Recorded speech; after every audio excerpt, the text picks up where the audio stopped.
Good morning to all. Adinja, please read out the instruction. Okay, ma'am. Good morning, all. I welcome you all to the second day of Faculty Development Program on Advanced Process Control, sponsored by AICTE Training and Learning Academy, organized by Department of Electrical Engineering and Department of Chemical Engineering, National Institute of Technology, Calicut. Before starting the session, let me read out the rules and regulations. By attending this webinar, you voluntarily agree to the terms and conditions set forth by the AICTE and the complaints of the academia or industry offering this lecture. No contents of this webinar may be copied, recorded, or reproduced in any manner without the written permission of the AICTE and the complaints of the academia or industry offering this lecture. Please mute your mic and camera at all times. Do not use the chat box for sending personal greetings. Use only to post your doubts on the topic. Do not click present now during the session. If you have any technical issue, make sure your internet connectivity is stable and then wait for 1 to 2 minutes. If the issue persists, use the WhatsApp group to address it. Our team will assist you. Participants must attend all the sessions and a test will be conducted at the end of the FTP. Those who get 60% marks in the test and attendance of above 80% will get the participant certificate. Once again, a warm good morning to all the participants. Now let me welcome Dr. S. Kanagalakshmi ma'am to welcome and introduce our honorable speaker, Dr. Shivaji Chakravarti sir. Over to you, ma'am.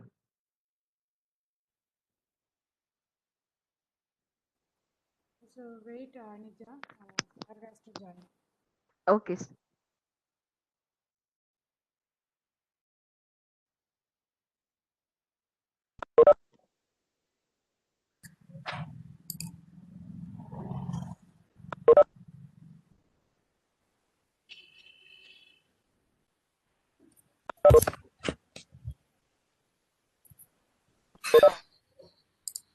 Morning, sir. Good morning. Morning, sir. Okay, sir. Sir, shall we start the session? Yes, sure. Why not? Yeah, good morning to all. It's a privilege to have the day 2 first technical session of FTP handled by Dr. Shivaji Chakravarti, the former director of NIT Calicut. We have had the opportunity to acquaint with the different facts of Professor Chakravarti, who is a renowned academician, a full-time researcher, and above all, an inspiring teacher. He is currently a professor in Electrical Engineering Department of Jadavpur University. He has worked as Humboldt Research Fellow at both Technical University of Munich and in ABB Corporate Research and Germany. Dr. Chakravarti was development engineer in Siemens AG in Berlin. Dr. Chakravarti worked as US NSF guest scientist at the Virginia Tech, USA, and guest scientist at the Technical University Hamburg, Germany. He has received many awards, including Technical University Munich Ambassador Award in 2013, ASSC Technological Day Award in 2005. He received Eminent Engineer Award by Electrical Engineering Division of the Institution of Engineers in 2018. Recently, he received Best Researcher Award by IEEE Kerala Section in 2019. The IEEE India Council Section Chair Lifetime Achievement Award in November 2019 for the Kolkata section. He is the Fellow of Indian National Academy of Engineering, Fellow of National Academy of Sciences, India. He was an Associate Editor of IEEE Transactional Dielectric and Electrical Insulation. He has published more than 190 research papers, including 62 papers in IEEE, authored 3 books, edited 3 books, developed 3 online courses and 1 US patent and 2 Indian patents and 2 software copyrights. His current field of interest are condition monitoring of power equipment, numerical field computation, and optimization of insulation system. Sir, I invite you to begin the much awaited session on importance of measurement uncertainty and calibration in quality excellence. Thank you, sir.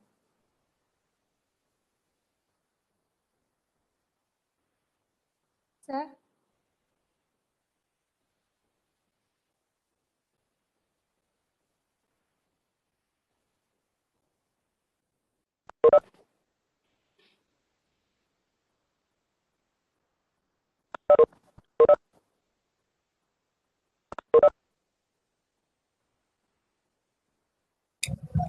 Sorry, it was unmuted. So thank you, Dr. Galakshmi, for the introduction.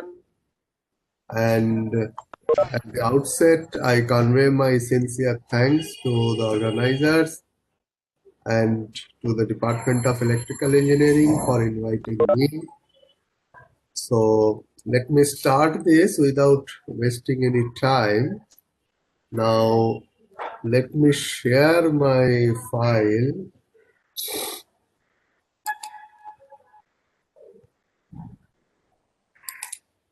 I hope it will come on your screen. Is it coming on your screen? Yes, sir. It is Okay. visible. Now let me make it full screen. Is it now full screen? Yes, sir. Okay, great. So now all set. Okay, good. Now, as you can see here, the title that I have proposed for this talk is Quality Assurance in Measurement Instrumentation System.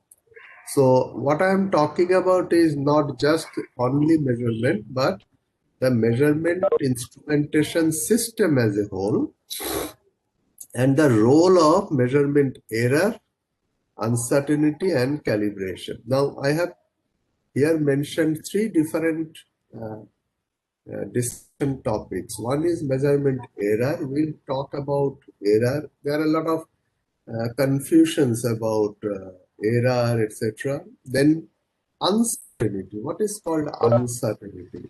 I have experienced that people have very vague idea about uncertainty, and even when they are having the idea, they confuse between uncertainty and error. And finally, how calibration plays a role to provide the required quality assurance. So now let me start, and I start with this slide to just show that what a real life measurement looks like. See, when we talk about a measurement, and particularly to faculties and PhD scholars, mostly people think that it will be a laboratory, there will be a table, and one or two instruments will connect them and take a reading. But now look at this. This is a high voltage laboratory in India, not abroad, it is in India. And these two are the testing transformers whose output voltage is 1000 kilovolt. 1000 kilovolt. And with the help of this, the long transmission lines, as you can see on the background, they are being tested. Now, when I am measuring this sort of, doing the measurement for this sort of setup, you have to understand that this is a very complicated system. It's a measurement system. For example, if I have to measure the input voltage here, then you can see the cables here. These cables are coming through this vertical channel. Then it is going to the control room, because when it is working, you cannot stand here. Safety reasons, you are not permitted. Similarly, on the output side, the voltage is high. So you cannot measure that voltage directly. So there will be a complicated system here, and that too, you will have to put lot of cables, and those cables are very long. They are not 1 meter or 2 meter cable.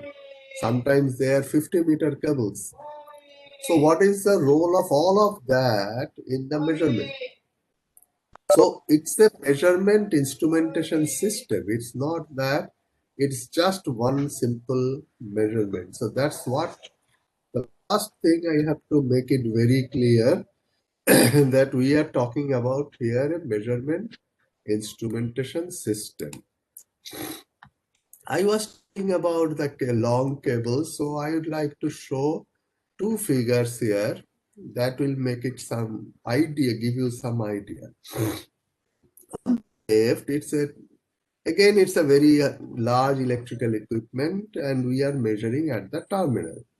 Now here you can see on the left that figure A, the cables are placed in such a way that there is a considerable distance between the surface of the equipment and the conductor or the cable. Now the same measurement is done in figure B, where the cable is almost touching the surface. Now I can tell you from these two setup that there will be some difference in the charge because of what is called the stray capacitance, etc. Now, normally we don't bother when we do it in the laboratory because in our laboratory, such long cables, etc. are not required. But if it is required, we have to be extremely careful. So this is what I want to highlight before I go into the discussion, that there are a lot of factors that plays a big role in determining what the accuracy of the measurement and what is the reliability of the measurement. First, I start with a section called calibration and hierarchy of standards. As an engineer, I'll have to tell you very clearly at the beginning that engineers have to work within the ambit of the standards. You cannot work just on your own. For example, I can tell you, say you are working in any lab and you are doing a test for an industry. Then industry will say that we will not accept this test just arbitrarily. You will have to follow the Indian standards, the way they have mentioned. Or if it is an international dealing and international sales and purchase, then the foreign party will say, no, we will not accept Indian standards. You will have to do it as per the international standard. So there are a lot of standards that an engineer in his or her entire life, they have to follow. Now, first of all, calibration, we all know. Probably all of you at some point of time in your academic life have done some experiment on calibration. But what is the purpose of calibration? To ensure readings from an equipment or instrument that they are consistent with other measurements. Now, this consistency plays a big role in the measurement as well as in the reliability. So, the calibration ensures the consistency. And the two is the most common answer when I ask this question, that why do we do calibration? People always say that to determine the accuracy of the equipment or the instrument readings. Yes, perfectly all right. This is one of the main reasons. But never forget the consistency part, because this consistency together with the accuracy of the readings actually establishes that the instrument or the equipment is reliable and that it can be trusted. Now, if you want to go much details into the calibration, please read the ISO standards. Really very good description of this calibration is given there. Now coming to the hierarchy of standards, as I said that everybody has to follow a standard. Now, see, for example, if I say 1 kilogram, what is 1 kilogram? If somebody asks, then we all know that there is something called International Bureau of Weights and Measures. It's in Paris. And they are having a prototype kilogram at their laboratory, and that is taken as 1 kilogram internationally. Now, therefore, this is called primary standard of mass measurement. But now, if I am at NIT Calicut and I want to do a calibration, I cannot go to Paris for calibration. That's possible. So there is a secondary standard in the second paragraph. And then what is that? That every country, they would have what is called a secondary standard, but that standard has to be calibrated in terms of the primary standard. That means we, in our country, we have a national standard, kilogram, and that is calibrated in terms of the primary standard.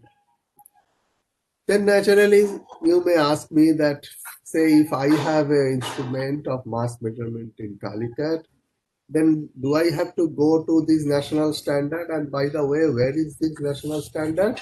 This is at the NPL, that is National Physical Laboratory in Delhi. Now, do we have to go there to do the calibration? The answer is it is impossible if all people from India go there. So there is something called working standards.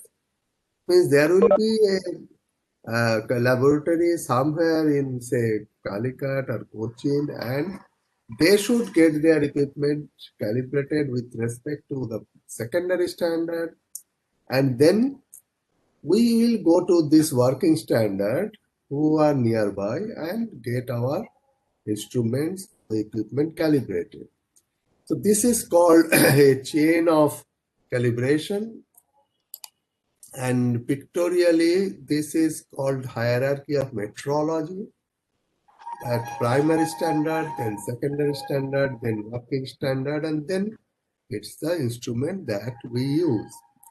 Now, when we do all these different calibration with respect to standards, what is the difference between the standards? That is an important aspect we have to understand. Please note that the primary difference between the standards is in terms of the uncertainty. That means the primary standard has the best uncertainty, and the working standards have the, in terms of them, the worst uncertainty, and secondary standard has somewhere in between middle level of uncertainty. Now, again, I told you that this term uncertainty, it is not error. I will explain this uncertainty a little bit later. Now, before that, I will give some important definitions. These are all definitions related to measurements. So, first one is called test uncertainty ratio. What is this? This ratio of uncertainty of test item to that of the measurement standard used in the calibration. That means, say I have an instrument in Calicut, calibrating it with respect to a standard in Kochi. So the ratio of the uncertainty of my instrument and the uncertainty of the working standard in Kochi, that will be called the test uncertainty ratio. Typically, in most of the calibrations, a TU of at least 1:5 is used. Now, I have to explain this. What is the 1:5? As you know, probably I am a high voltage engineer. So my example is from high voltage. Let us say I have a potential divider and the range is 0 to 100 kV. And I want to calibrate with my uncertainty of plus minus 100 volts.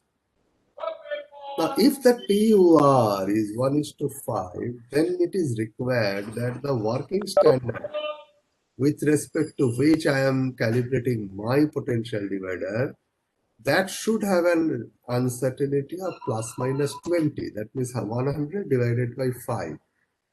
So this is what this TUR talks about in terms of the calibration. So when we calibration, particularly those who are new in this measurement sort of details, please remember this point. Then comes resolution. What is the resolution of a measuring instrument? It is the smallest difference between two indications of the display. Now let us say I have an ammeter and it can indicate 3 decimal places. So what is the resolution? It is the resolution is the smallest difference. So between the two readings, smallest difference will be 0.001 ampere. Therefore, this will be the resolution. Similarly, if a meter with a resolution, if I say 0.1, then what will be the display if I represent it in an inverse way? Then the display will be 10, 10.1, 10.2, etc. And if I have a meter with a resolution of 0.01, then the display will be 10.00, 10.01, 10.02, etc. So therefore, you can clearly see that the accuracy with which I can measure depends very much on the resolution of the instrument. So please remember this point that the resolution plays a big role. And sometimes in some book, you will find the term discrimination. Discrimination is the ability of an instrument to respond to small changes of the stimulus. Stimulus, don't get confused by this term stimulus. Stimulus means the input to the measuring instrument. So if it is a voltmeter, then stimulus is voltage. If it is an ammeter, stimulus is current, and so on. So discrimination is defined as the largest change in the stimulus that produces no detectable change in the response of the measuring instrument. So that means if my resolution is 0.001 ampere, then if the change in current is 0.001 ampere, there will be some reading. But if it is 0.0099, sorry, 0.00099, there will be no reading on this instrument. So therefore, the discrimination will become 0.00099 when the resolution is 0.001. So therefore, resolution and discrimination, they are connected, and discrimination is always smaller than the resolution. Then I talk about the sensitivity of measurement. We always say that this instrument is very sensitive. Now, what is meant by sensitive?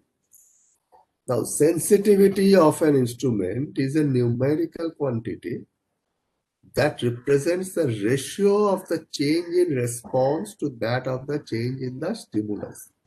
Which means that here response means the output, stimulus is the input. That means that if I make a unit change in the input, then how much is the change in the output? And if I take a ratio, that becomes the sensitivity. And this is very important, particularly for those type of measurements where the input, that is the stimulus, and the output, that is the response, they are completely different physical entities. For example, take the very common thing, that is equilibrium balance. In this case, we are measuring mass difference, but it is measured in terms of the angle of inclination. So, if I change the mass by 1 kilogram, then angle of inclination changes by how many degrees? And this ratio will become the sensitivity of that particular equilibrium balance. This is called the sensitivity. And every equipment or instrument, they have a sensitivity. Then I talk about tolerance, the least understood term. But as an engineer, I would like to stress very much that without this tolerance, an engineer cannot work. Now, people always make a mirror that tolerance is also related to error. There is no relation between tolerance and error. The tolerance says that how much deviation is allowable. Right? Error is something that comes into the measurement, the instrument or the system, inaccuracy. But this is something that we are saying that this much of deviation is allowable. Now let me explain it in this way, in a slightly different way, so that you will be able to understand. Say after this, all this talk, you tell your mother that give me 100 gram of rice for lunch. I will not take 99 gram of rice. I will not take 101 gram of rice. Exactly 100 gram of rice. Do you think it is possible for your mother? The answer is a big no. Or for example, if I tell you that walk from your place to the another place, the next door house, but your step size should be exactly 100 centimeter, not 99, not 101 centimeter. Can you walk? The answer is no. So now here you can see that our real life is not exact. Our real life requires a certain amount of allowable deviation, and that is called tolerance. And this tolerance is so important because if the tolerance is large, then anyone can make it. For example, I can tell you that I want to make a sphere, very simple, a metallic sphere of diameter 10 centimeter. And if I say that I am ready to accept if the value, the radius or diameter is 100 centimeter or 10 centimeter plus minus 5 millimeter, then anybody can make it and the cost of that sphere will be much low. On the other hand, if I say that I require a sphere whose diameter should be 10 centimeter plus minus 0.1 millimeter, then it requires extremely expensive manufacturing system. Not many people will be able to make it and the cost of the sphere will be very high. Now in some of the cases, for example, in space technology and others, yes, very high tolerance, very low level of tolerance is required and they are ready to pay for it. But if it is daily life, we are not really bothered about that much. So a little bit higher tolerance is quite okay. So tolerance plays a big role in our life, particularly in engineering.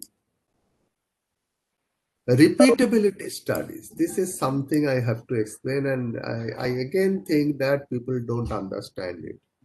I explain it in this way that normally I have seen that, particularly in India, we have a tendency that we perform an experiment and we get a good result and we are all excited. Oh, wonderful result. So let us start writing paper and etc.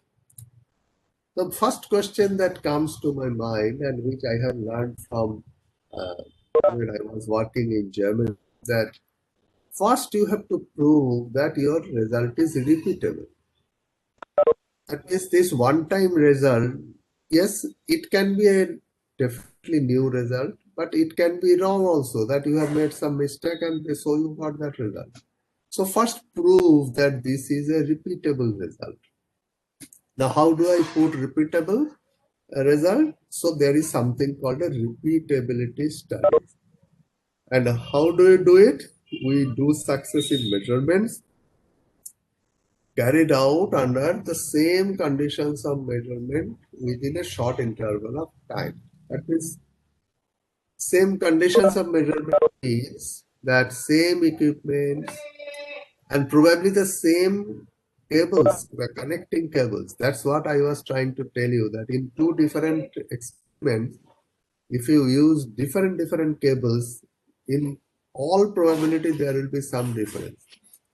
Because remember that cables have capacitance, and if you use different cables, then the cable capacitances will be different, and that will definitely have a role on your result.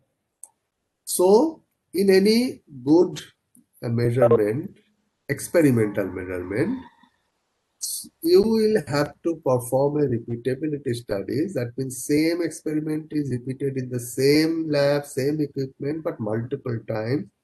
Probably say within a short period of time, maybe it's a 1 week time, and see that you get a repeatable result. And then if you plot it, then this plot will not be a simply point for any value of x. Typically, when we plot a graph for any value of x, the plot is just a point for the value of y. But here you can see it's not so. For any value of x, the value of y is represented by a vertical line. Now, what does it mean? Because this is the repeatability studies that has been done, and for multiple studies, the values varied between these upper and the lower limit. And believe me, if we do the studies in this way, then any reviewer who sees your paper, they will immediately know that you have done this experiment in very organized way. And they understand that these people, these laboratory people, this group of people, they know how to perform the experiment. But this is not true for simulation. In simulation, if you give the same data as input to the same software, you will always get the same output. So therefore, simulation is something different, experimental work is something different. So experimental work, we have to perform the repeatability study. But then, say after repeatability studies, I find that yes, my result is something new, so I want to report it. Now you just tell me that will the people accept my result? The other people? Yes, they will accept only when another set of experiment is done. What is that? That is called the reproducibility study. What is the difference between repeatability and reproducibility? Reproducibility means that the same experiment will be performed under changed condition of measurement. Means it will be done at a different laboratory with their instruments, with their equipment, and then it will be found that what is the variance between their result and our result. If this variance is small, then we say that the result is reproducible. And together with repeatability, these repeatability and reproducibility studies are called R and R studies. And anybody who do these R and R studies well are extremely good experimental research worker. Then coming back to something again with our instrument calibration, this is called traceability studies. That I already told you that all the measurements has to have a chain of calibration, and this is called a traceable measurement. Traceable means that my measurement is traceable to the working standard, let's say in Cochin, that is traceable to a secondary standard of the nation, that is traceable to the primary standard of the world. So this is called a traceable measurement, and if that is there, once again, nobody can change my measurement. But how to make a measurement traceable? There are three components. First is an appropriate and recognized definition of how the quantity should be measured. Now, this is sometimes misunderstood, but it should be very clear that how I am going to measure. What is the principle of measurement?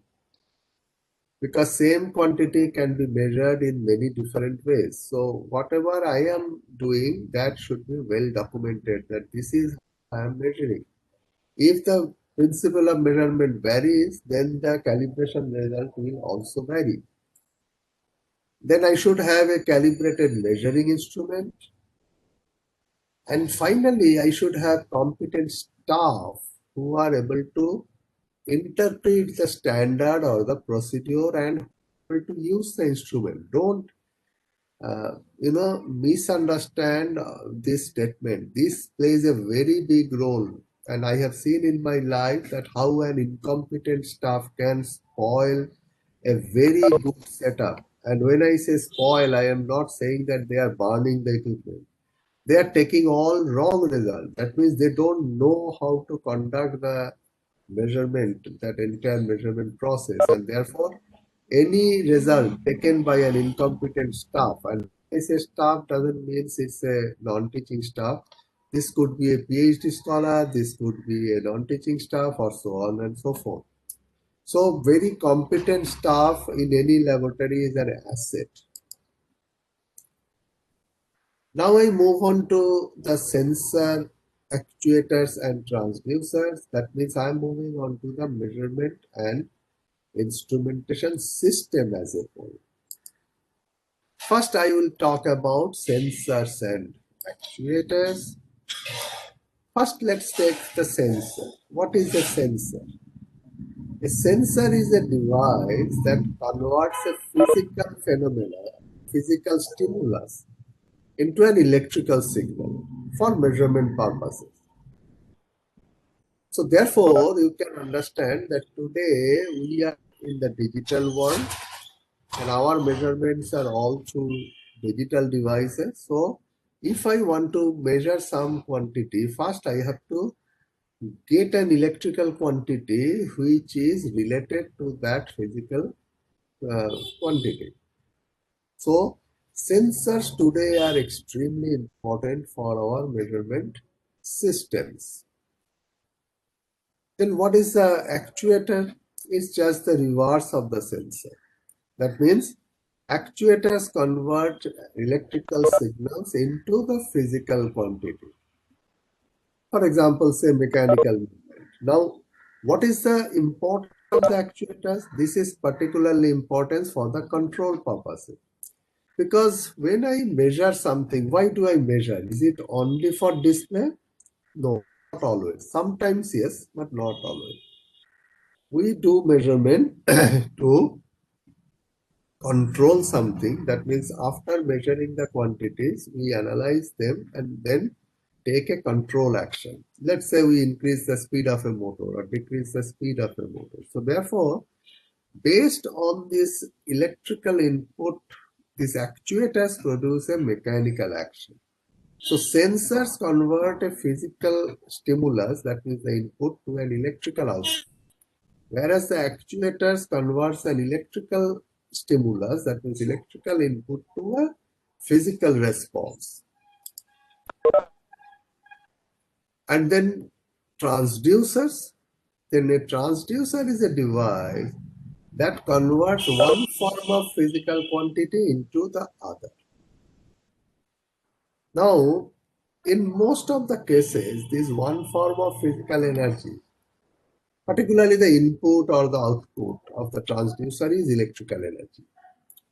Most of the transducers that we use, either the input or the output is electrical energy. Now, while sensor converts any type of energy into electrical energy, a transducer converts one type of energy into the another. And in many cases, none of them may be electrical. Please note the difference. An example of the transducer, very simple example I give, is our loudspeaker. It takes an electrical signal as the input, then converts it into a variable magnetic field, which is then subsequently converted to the sound energy. But overall, if you see that by definition, a transducer is a device that converts one form of physical energy quantity to another. So as per our previous definitions of sensors and actuators, we can say that they are actually two subclasses of the transducer. So transducer is a larger set and the subsets are sensors and the actuators. So let's say I am having a chemical sensor. Now it can have a constituent transducer that converts the energy of a chemical reaction into heat. And then there can be another component, a thermocouple, which converts the heat energy into the electrical signal. So then you can see that by this whole process, the energy of a chemical reaction is converted to electrical signal. But in between, there is another form of energy, which is the heat energy, which is coming into play.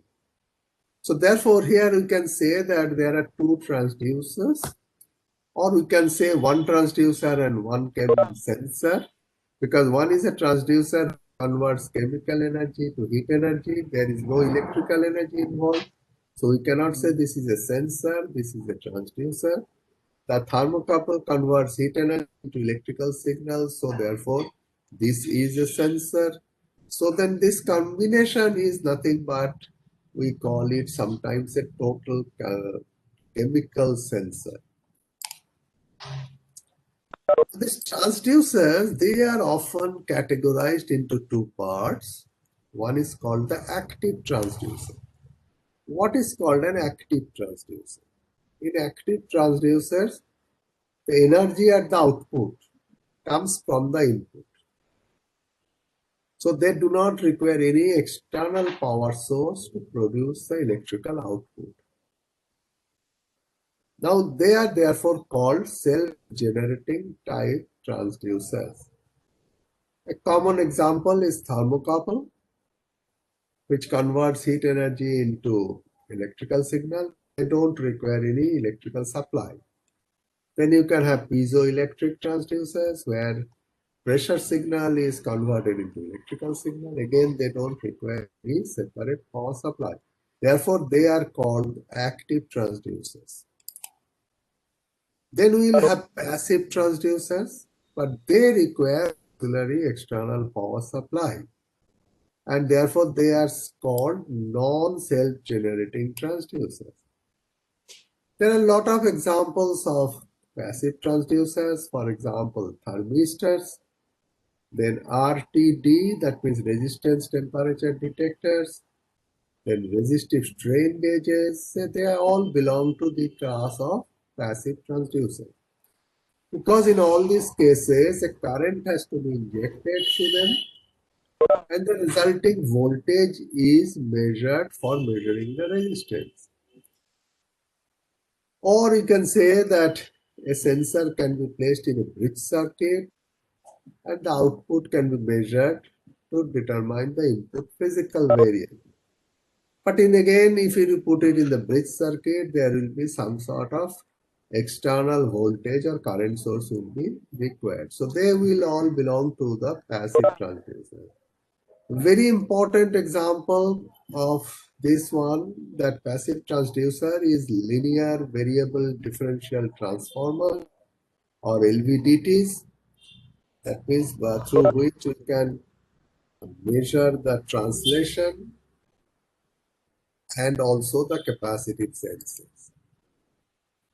So with this knowledge, if we now look to the instrumentation system as a whole, an instrumentation system provides information about the value of some physical variable. Now, this physical variable may be changing with time or may not be changing with time. If it is not changing with time, then we call it static measurement. And if it is changing with time, then we call it a dynamic measurement. So it all depends on the measurement input. And this output, that whatever information I get from the instrumentation system, that can be purely for display or it can be for storage. But in most of the electrical applications, they are used to generate some sort of control actions. And in general, in this instrumentation measurement system, the sensors and the actuators, they form part of it. So I explain this with the help of this diagram. Let's say this is my test object and here I am having a measurand. That means a variable that will be measured. Then first is I have, as I told that today we all have electrical or digital measurement. So first this measurand has to be converted to an electrical signal. So I put a sensor. Then I get the electrical signal. then very often we require a signal conditioner. I will just tell you what is a signal conditioner. This is the second one. And once I get something from the signal conditioner as output, there could be signal processing element. And then if it is a remote measurement, some sort of signal transmission is required. Or even within a laboratory, often we send it to another unit that is called signal transmission. And at the signal transmission end also there may be a signal processing unit which sometimes does the reverse of the other signal processing unit, and then whatever is the output, either it is just a presentation that is display or it is a recording, etc. Now, as I was telling that there are signal conditioning elements, that means here this second term, second block here, what is it? The signal conditioning elements are necessary where the output of a sensor has to be converted to a form that is more convenient. Let me give you an example. Let's say I have a thermistor temperature sensor. Now this has an output in the form of a varying resistance. Now measurement of temperature by measuring the change in the resistance is time consuming. Furthermore, if it is a dynamic measurement, it is far complicated. So what we can do, we can change this resistance into a voltage signal. And then we can measure the voltage signal. So typically the unit by which we change the resistance into the voltage signal will be called a signal condition element. So in this way you can have a lot of examples in different engineering that after the sensor we may be requiring one such signal conditioning element. And then what is signal processing unit or element? This is to improve the quality of the output of the instrumentation system. Now, there are many aspects to it. For example, it may involve amplification of the output, which is one of the simplest. It may involve filtering out the noise, which is very common application of signal processing. It can modulate the signal prior to transmission, very common nowadays in long distance transmission or for remote signaling. Removing of DC levels, that means the DC offset, if it is there, we can remove them. So all of them forms part of the signal processing, and there are more. As an example, I am again telling you that let's say I have a thermoelectric temperature transducer whose output is typically a few millivolts. Now, if I take this one on site, there will be a lot of issues involved. So we need to amplify this signal so that I get a good sensitivity as well as a good resolution. So there we will again require this signal processing, that first topic, that is amplification in this black color. In some systems, the sensor, the variable conversion unit, that means the signal conditioner, and the signal processing unit, that means all of these three, they are integrated and then they are called a transmitter, just in one term. I mean, these are all technological terms and no point in getting confused by the terminology. Now with this background, I move on to measurement, error and uncertainty. First, I will take up this error. There are a lot of, again, misconception regarding the errors. First, I will talk that what is accuracy. Now, any book, if you go through, it will say accuracy is the closeness of agreement between a measured value and the true value. Fine, this is quite acceptable. Now, therefore, if I take the measurement error, which is the difference between the measured value and the true value, I get a magnitude. The question is, I have already shown you that if I do the same experiment multiple times, the results are not same, which means that the error is varying. What we do is that this variable error, we represent it by two components of error.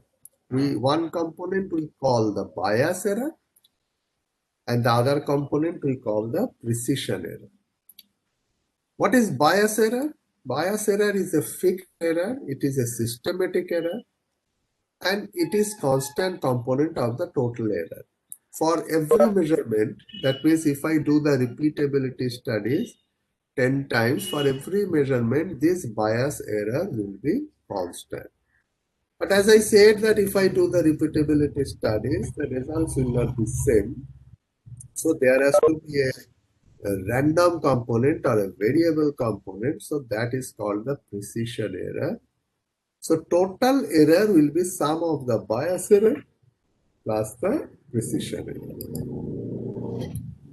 To represent it pictorially, here you can see that, let's say this is the true value on the left side, and I have shown two measurements xi and xi plus 1. Now what we are saying that, let's say this is the constant error bias beta. Then for xi we can see that this epsilon I is the random error, and then the total error delta I is bias error minus epsilon I. Whereas for xi plus 1, there is another random error, epsilon I plus 1, and the total error is bias error plus epsilon I plus 1. So this is the way we represent it pictorially. And now, if instead of two readings, here I have shown only two readings, I can take here much higher number of readings for repeatability. And if we do that, typically then we'll get a distribution of my measurement. And this is the true value on the left side. So what we can do is, in this one, I have shown you this is the bias error. But then what is that bias error? So what we can say is that now if I have a distribution, then this mean value I can take as the bias error. And then anything between the mean value and this actual measurement, they will contribute to the precision or the random error. So this is exactly how a measurement actually goes if you do the repeatability studies properly. And I can request you that if you have any setup, do the repeatability studies in your lab, probably you will find this. Now comes the big question about the uncertainty. The first thing is, see, when I am saying that this is the true value. Now you tell me, do I know the true value? Say I am doing some experiment in the Calicut lab and I have calibrated with respect to some lab in Cochin. But is that Cochin lab has the true value? The answer is no. Because their one instrument is also calibrated in terms of the another instrument. So true value is not known. So when the true value is not known, then we are in big trouble. Because if true value is not known, then this bias error, how do I calculate? So if true value is unknown, then what is the best thing that I can do? What I can say is that the true value of x will lie within the following interval with C% confidence.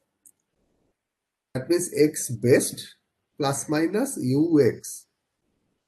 Now x best I can take as the mean value, and plus minus ux is something I will assign. So I can say that it will remain within X test plus minus Ux with a certain confidence. Now, if I have to be 100% confidence that the true value will lie within my specified range, then this Ux should be plus minus infinity. That means mean value plus minus infinity. Within this, the true value will definitely lie. Absolutely confident. If I say that, that is of no use because plus minus infinity doesn't make any sense. So instead of that, we have to go for what is called a 95%, this blue color second paragraph, the 95% level of confidence. And this is called the uncertainty of a measurement, that we will say, let us say I am doing a length measurement. Then the uncertainty statement, I will say that the expanded uncertainty in the reported results is estimated to be plus minus 0.4 millimeter at the 95% level of confidence. This is calculated using a coverage factor of 2.2. Now I am not detailing coverage factor. This is more in the statistical domain. If you are interested, you can read. There are a lot of material available. But what I'm trying to explain here is what is this 95% level of confidence. It says that if I make 20 results or report 20 results, only there is one result which may be beyond this range.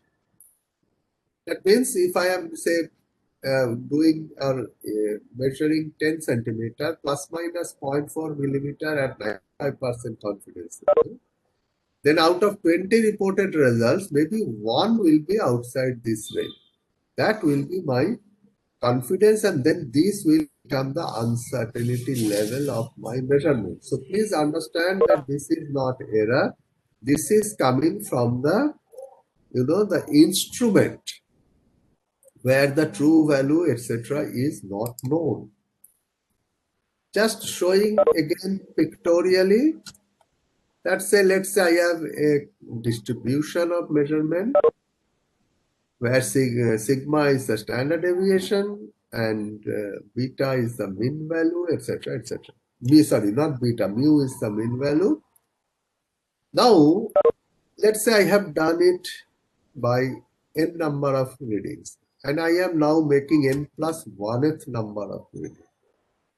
What is the possibility that that will fall within that that 95%? Within what interval? I mean, I reframe my question. Within what interval I am 95% confident that this n plus 1th reading will fall? So I repeat, I have done this distribution by n number of measurements, and I am now doing n plus 1 number of measurements. So within what interval I am 95% confident that this n plus 1th reading will fall? So that is given by this probabilistic statement. This comes from, again, I told you, statistical analysis, that it is mu plus minus 1.96 sigma. So I am 95% confident that this n plus 1th reading will fall within mu plus minus 1.96 sigma. That is called the confidence level. Coverage factor, I am not going into it. If you are interested, the second paragraph is giving a standard. If you go through it, you will learn a lot. All the equations are given. Typically, it is of the value of 2 to 3. Very often, we take it as 2. Now, there is one thing I would like to say, that in the last paragraph, there are two main aspects for the calculation of uncertainty. That is calculating the uncertainty due to each of the factors affecting the measurement. So it is not just only the instrument. So let me just a little bit explain it. Now, what are the different factors that contribute to the uncertainty? The first one is, of course, the uncertainty associated with the instrument. But second one is uncertainty associated with the measurement process. What are these? This could be factors like departure from the method used in the calibration. That means the way it has been calibrated and the way we are doing, they are different. As I already told you, the operator related effects. Sampling effects, very important nowadays, because in digital measurement, say I have calibrated by a certain sampling ratio, but our measurement is at a different sampling ratio. That will definitely affect the uncertainty. Then transfer media related effects. What is transfer media? That means in many cases, our input and output are different physical quantities. So therefore, there is some sort of transfer media in between. So that also plays a role. Then number three, very important, uncertainties associated with environmental factors like temperature, pressure, humidity. I would like to request all my young friends that never underestimate an environmental factor.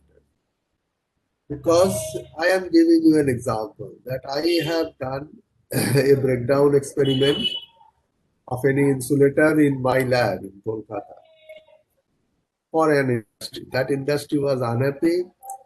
Then they went to Bangalore and got it tested in a lab there. And they got a different result.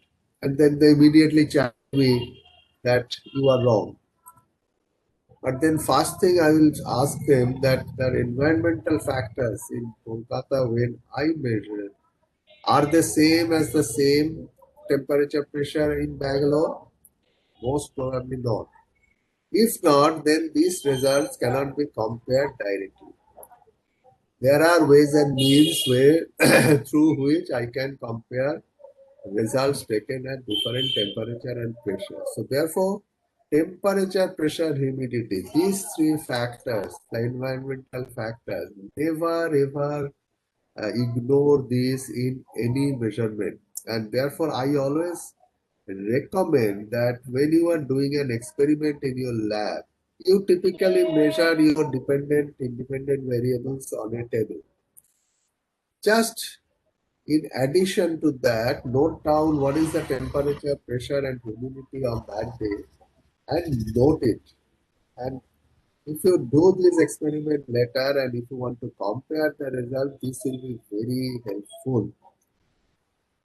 And finally, the uncertainties associated with the drift of the instrument with time. What is drift of the instrument? For example, I have a instrument and I have calibrated with respect to another instrument in Cochin this January, 2021 January. Then if I do an experiment with this one in 2022 January, you can always expect some amount of error arising out of the drift of the instrument. That means these, particularly the digital instruments, they have a tendency to drift depending on the so many factors. So with all the certainties, there is a formula given in the uncertainty calculations. Then K is the coverage factor. These are the individual uncertainties. From there, we calculate the total uncertainty. If we do that, and if we can report this sort of result in our papers, I can tell you, my young friends, that the possibility of acceptance of your paper increases tremendously, because the reviewers and editors, they will immediately understand that this group of people know how to perform experiments. And again, I repeat, this has nothing to do with simulation. In simulation, you will not get this uncertainty. So coming to uncertainty now, I am going to represent what is called an composite uncertainty band. Now here I am showing you a diagram where there are two big vertical lines. This is called upper test line limit and the lower test limit. For example, if now I am talking about the quality control. So every equipment, when I'm testing, their results must fall within a range. If it is beyond the range, then it is not following the quality standards. So there is an upper limit and there is a lower limit. So these are bigger vertical lines at the upper test limit and the lower test limit. Then what is this result? This is again the Gaussian distribution. That means I have tested one particular item multiple times. That is the repeatability studies, and I have got this distribution. Yes, fine. But now this is the result that I have got every time when I have done the repeatability studies. But remember that every result has an uncertainty. I have already told you, because say this small back dot, this is the result I got for one reading. But again, this reading, I don't know the true value. So there is an uncertainty that is this reading this one? Is this correct? So there will be an uncertainties band, a small uncertainty band. This is the vertical band. And in this uncertainty band, in the below, it is shown that there are so many factors. There are factor 1 to factor 4. That means factor here, instrument factor, the measurement process factor, environmental factor, and drift factor. So because of all that, this result can be between these two vertical lines. Now, the point is when this distribution, the measurement distribution, is somewhere at the middle of the two test limits, this uncertainty band is not important. But this becomes important at a certain other level.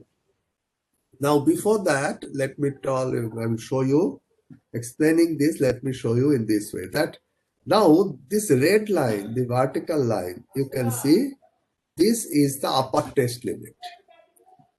And now this black distribution, that means one particular device is tested multiple times. That I have already explained. Out of that, there is one particular reading that is here.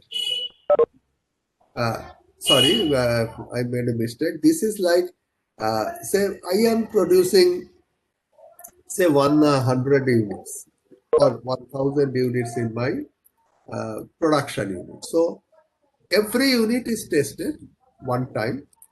So this black line is that one. And this green dot is one particular device.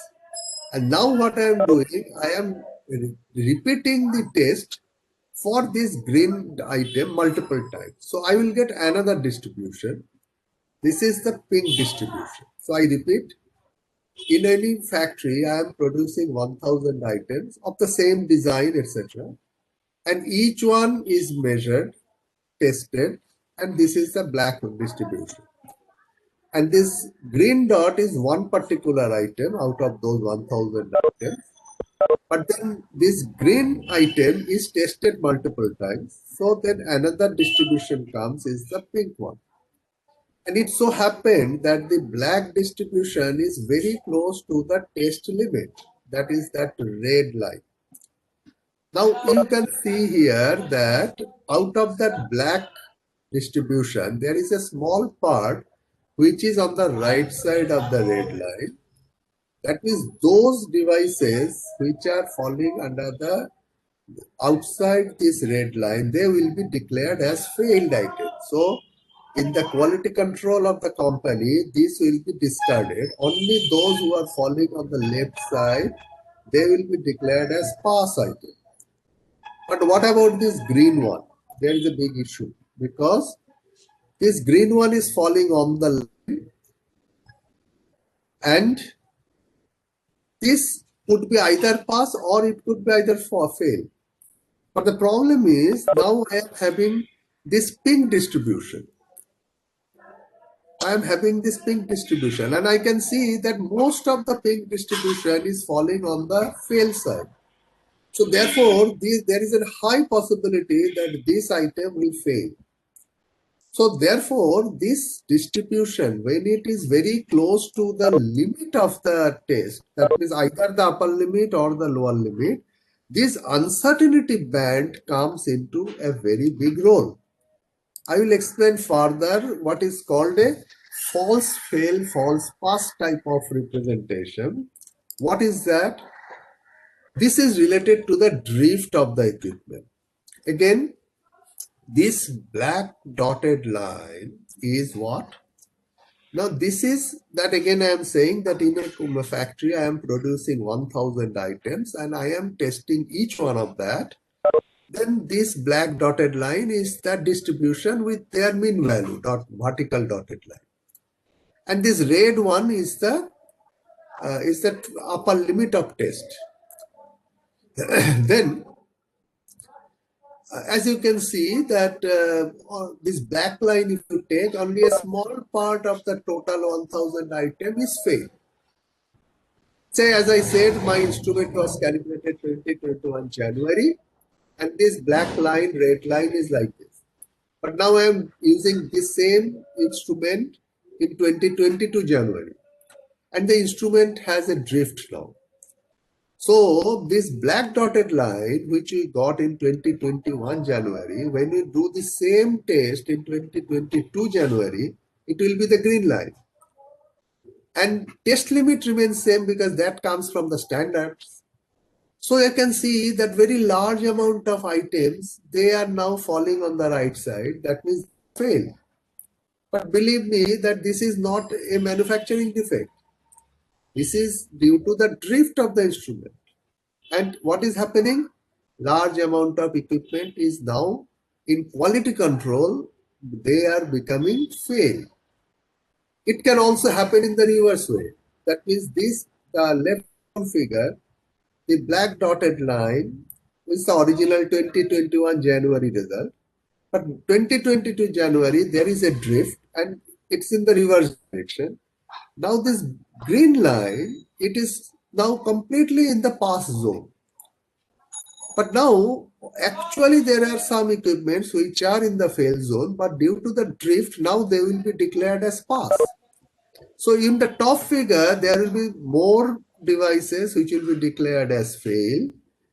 Bottom figure, all of them will be declared as pass, although there are some where fail. So these are called, the top one, these are called the false fails. The bottom one, they are called the false pass. What is the effect? This is a cost analysis. That means with respect to time. Zero time means when we have done calibration. What happens is after the calibration, for some time, there will be no drift. So this curve remains flat. But after that, let's say there is a drift, and this drift is towards the false fail. That means this top diagram. So what happens? That out of the 1000 equipment or device that I am producing, I am rejecting. Earlier only 10 were rejected in quality control. Now 100 is rejected. Now that is increasing the cost of the company. So you can see that the cost increases. And on the bottom side, what is happening? That now it is the other one. The drift is the bottom figure. They are all pass. That means this is false pass. So now what is happening? The company quality control says all pass, but actually they are not. So they are going to the customer.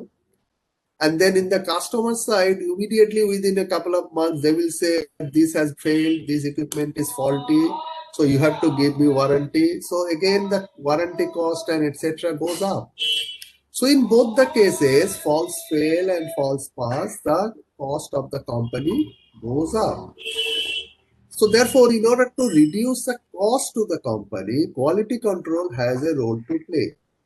Now, as you can see here, that time 0 is the time of calibration, and from there is a certain time we find that the quality control cost to the company. That means that depending on the result of the quality control, the cost of the company remains constant. But after some time, this quality control related cost will go up. This is primarily the instrument related matter, that is drift and others. But please remember that calibration also has a cost. So company has to make a decision that what is the increase in the cost to company and the cost of calibration. When they find that now at this point, the calibration is necessary and it is worth doing it, so we will do the calibration. So that again the cost to company will go down. And then again it will remain flat for some time, then again it will go up, and then again we will calibrate. So this is called the periodicity of the calibration. And this has a great financial impact on the company, running and the related costs. So calibration periodicity, a lot of material is there for reading. The typical recommendation is that you should calibrate when you first purchase something. Then you should calibrate after 1 year of service, because this shows that how stable is the equipment. And after that, we follow this graph on the top that as the cost increases, then we have to calibrate. So typically it is 3 years, 4 years, 5 years. So it depends. For every instrument, every type of instrument, it varies. So these are the related effects of the instrument drift and the calibration related costs. So with this, I stop here. I know that this topic is not a very straightforward topic, but still I tried to represent it with diagrams and figures so that you can understand. But there are a lot of materials. If you are interested, please read. And as an engineer, measurement and instrumentation is so important that in all streams, whether it is electrical, mechanical, civil, we need measurement and instrumentation. Thank you very much. If you have any questions, I am ready to answer if I know the answer. Okay, so over to the organizers. Participants can post your questions in the chat box. Where is the chat box?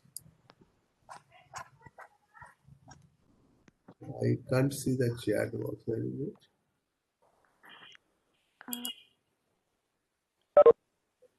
Here I can see. Yeah.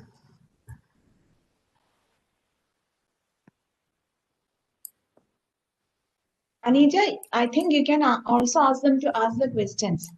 Yeah, I think you can, verbally also you can do that, yes. Okay, ma'am. I requested all the participants for if you have any queries, you can ask it now.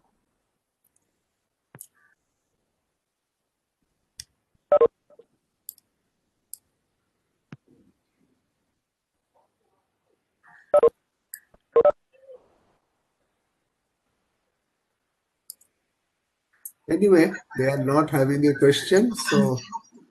Thank you, sir. It was very informative, and the basic things about the measurement we have learned from your session, sir.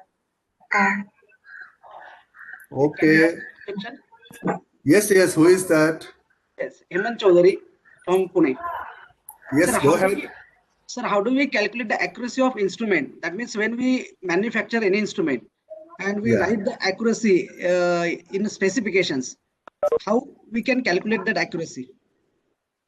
See, accuracy is done, as I said, if you have your equipment calibrated in terms of another equipment, then you take that one as your what is called the standard, and you define your accuracy with respect to that standard. That it could be the working standard, it could be secondary standard, it could be primary standard. That means accuracy is the difference between the true value and the measured value. And the true value is whatever the standard is showing. But the question is now standard may not be showing you the true value. So therefore, additionally, what you have to always say is what is your uncertainty. And that uncertainty, how to do that, I have already tried to mention. So just accuracy, that is the difference between the standard value and the test value. That is not enough. That is what I'm trying to highlight. Avash is saying, what is the difference between date time and sorry, I don't get it. Avash Kanungo. What are you asking? Abbas Kanungo, you can unmute and ask the question.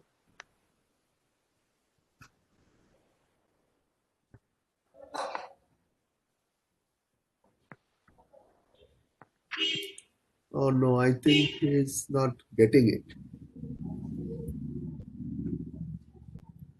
Anybody else? Any other question?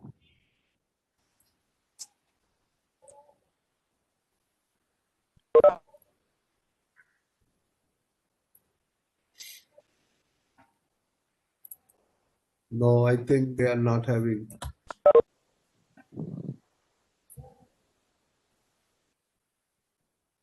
Okay, in that case, we can close the session.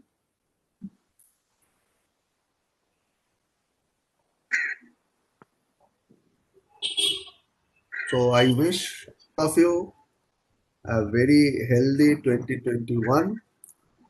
Thank you very much and have a very nice program organized by the Electrical Department of NIT Calicut. Thank you. Thank Thank you you, very sir. much, sir. Thank you, sir.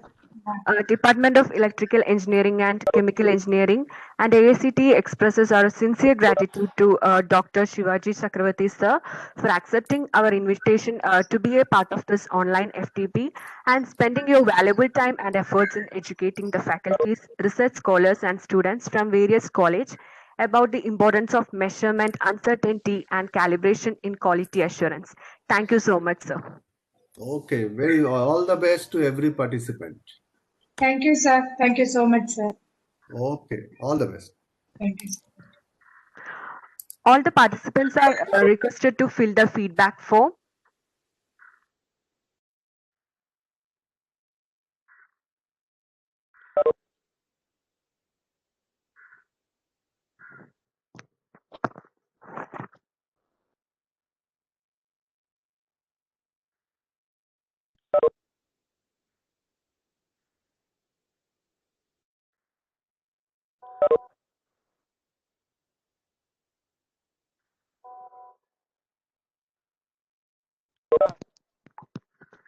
All the participants can stay on the same link for the next session. So the next session will be start by 11:30.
Good morning, Chandrasekhar sir.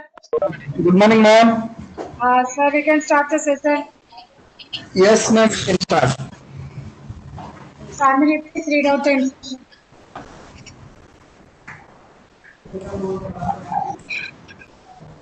Good morning to all. I welcome all the attended online faculty development program on advanced process control organized by Department of Electrical Engineering and Department of Chemical Engineering, NIT Calicut. And next, rules and regulations to attend this session. By attending this webinar, you voluntarily agree to the terms and conditions set forth by the AICTE and the compliance of the academy or industry offer this lecture. No contents of this webinar may be copied, recorded, or reproduced in any manner without the written permission of the AICTE and the compliance of the academy or industry offering this lecture. Please mute your mic and camera all the times. Do not use the chat box for sending personal greetings. Use only to post your doubts on the topic. Do not click present now during the session.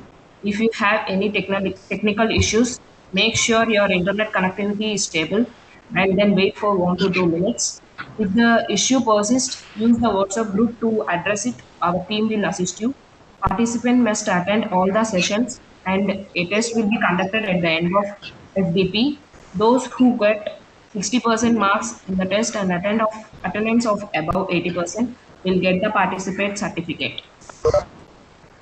And I would like to welcome Dr. Chandrasekhar sir to have a great session. And Dr. Chandrasekhar sir received his BTech degree from Padma Shri Dr. B.V. Raju Institute of Technology, Narsapur, and he received his master degrees in the specialization of Process Dynamics and Control from University College of Technology, Usmania University, Hyderabad, and then he started his doctoral work at Indian Institute of Technology, Madras, in the specialization of Process Control and received his doctorate in 2017.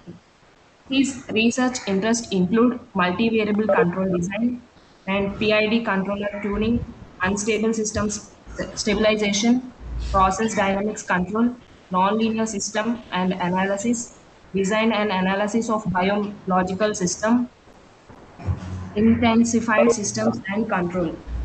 Welcome you, sir. Thank you, Anija. Thank you.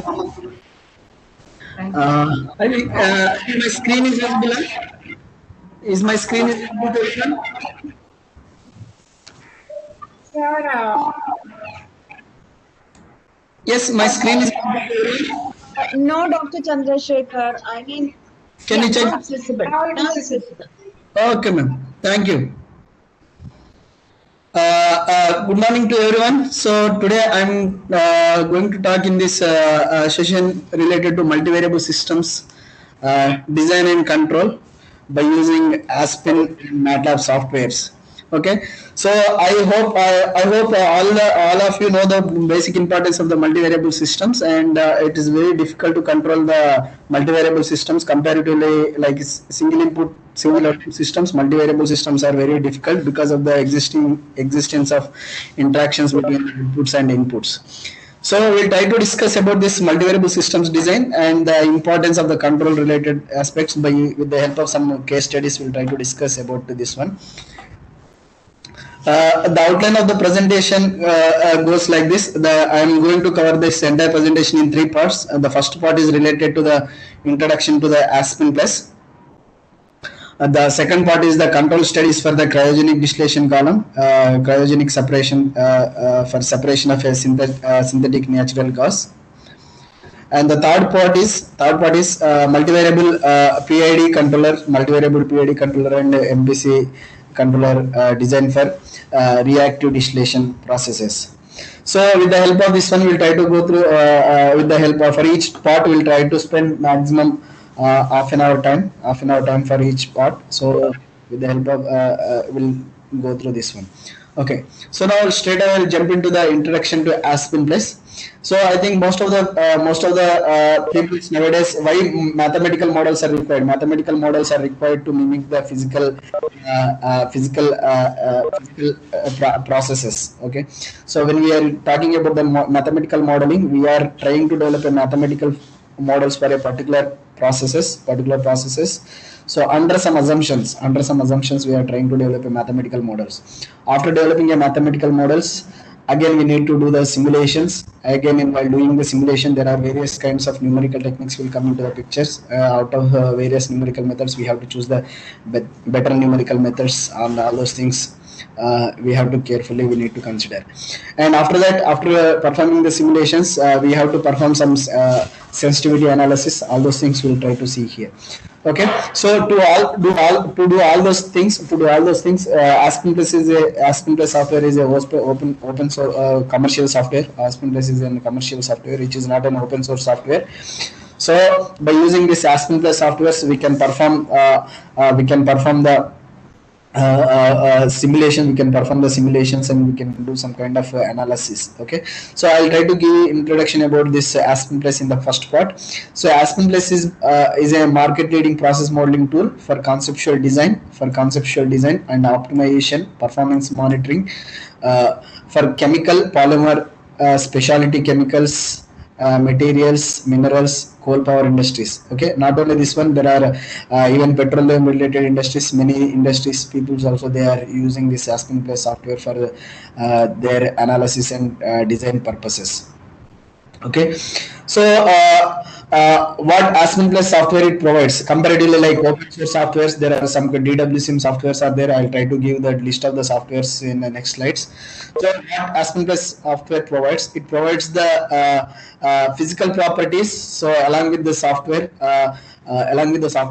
it provides the uh, property models, physical property models. It will provides the physical property models. So in no need, no externally, no need to search for the physical property models. So automatically when we are installing the Aspen Plus software, automatically the data bank will come, will be installed along with the software. And it also provides the comprehensive library unit operations models. So nowadays what happened, because of this modeling, because of the high computation facilities, because of this graphical user interface, because of the graphical user interface, just by using just dragging and dropping, just like in MATLAB Simulink, there is a Simulink options are there. By using Simulink also we can do the simulations like that. In Aspen Plus also it provides the comprehensive library unit operations model. So there are different kind of unit operations models will be there, like crystallizations, even solid operations units like reactors, distillation columns, heat exchangers, pumps, turbines, compressors, and all those things will be available in the form of this symbols, in the form of symbols. Okay, so what we need to do here, so generally backside of this heat exchanger or distillation column, generally there will be mathematical models. Without knowing the mathematical models, but we are ignoring the mathematical models, but we are trying to consider the pump. Whether if we are using the centrifugal pump, we are trying to consider a centrifugal pump. When we are using the heat exchanger, without knowing the mathematical model of a heat exchanger, we are just considering, just dragging and dropping the heat exchanger models, and we are trying to simulate. So that means what is happening background, we are not aware of what kind of mathematical models are happening. So if you take 1950s, before 1950s, if we want to do any kind of modeling, if you want to do any kind of modeling, generally we will start from the scratches. Like we will try to write a mathematical mass and energy balances. From the basic mass and energy balances, we will try to develop a simple mathematical models. For the mathematical models, we will try to do simulation. But when we are going with this kind of commercial softwares, we are not aware of what kind of mathematical models they are using. We are not aware of what kind of mathematical models are using, but we are trying to recognize by using the symbols. By using symbols, we are trying to recognize the this one. But with the help of those things, we will try to give some kind of inputs to the models. We will simulate that one. So it provides comprehensive library unit operations like like reactors, heat exchangers, many kind of things will be provided. Along with that one, especially when chemical engineers, if they wanted to separate any chemicals, if they wanted to separate any valuable chemicals, or if they wanted to separate any kind of solvents, because any pharmaceutical industries or any petrochemical industries, we need to use a good amount of catalysts, good amount of solvents. We'll try to get good products, byproducts generally we will get. So we wanted to separate all those things. And with the high purity, we wanted to separate all those useful components with the high purity. So in that case, we need to know the basic properties. We need to know the basic properties of a pure components. We need to know the basic properties of the pure components, and phase equilibrium data, vapor liquid equilibrium data, or vapor liquid equilibrium data, or azeotropic calculations. All these kinds of information for each and every component will be available in Aspen Plus. Okay, that is the basic difference. In open source software, generally we may not get the full properties of the all components. It may provide some basic components of the components information it will provide, but whereas in Aspen Plus software, it provides good amount of data. It provides the good amount of data which can be used for separation reaction purposes. Okay, so along with this one, data regression also. If we have any experimental data, directly put that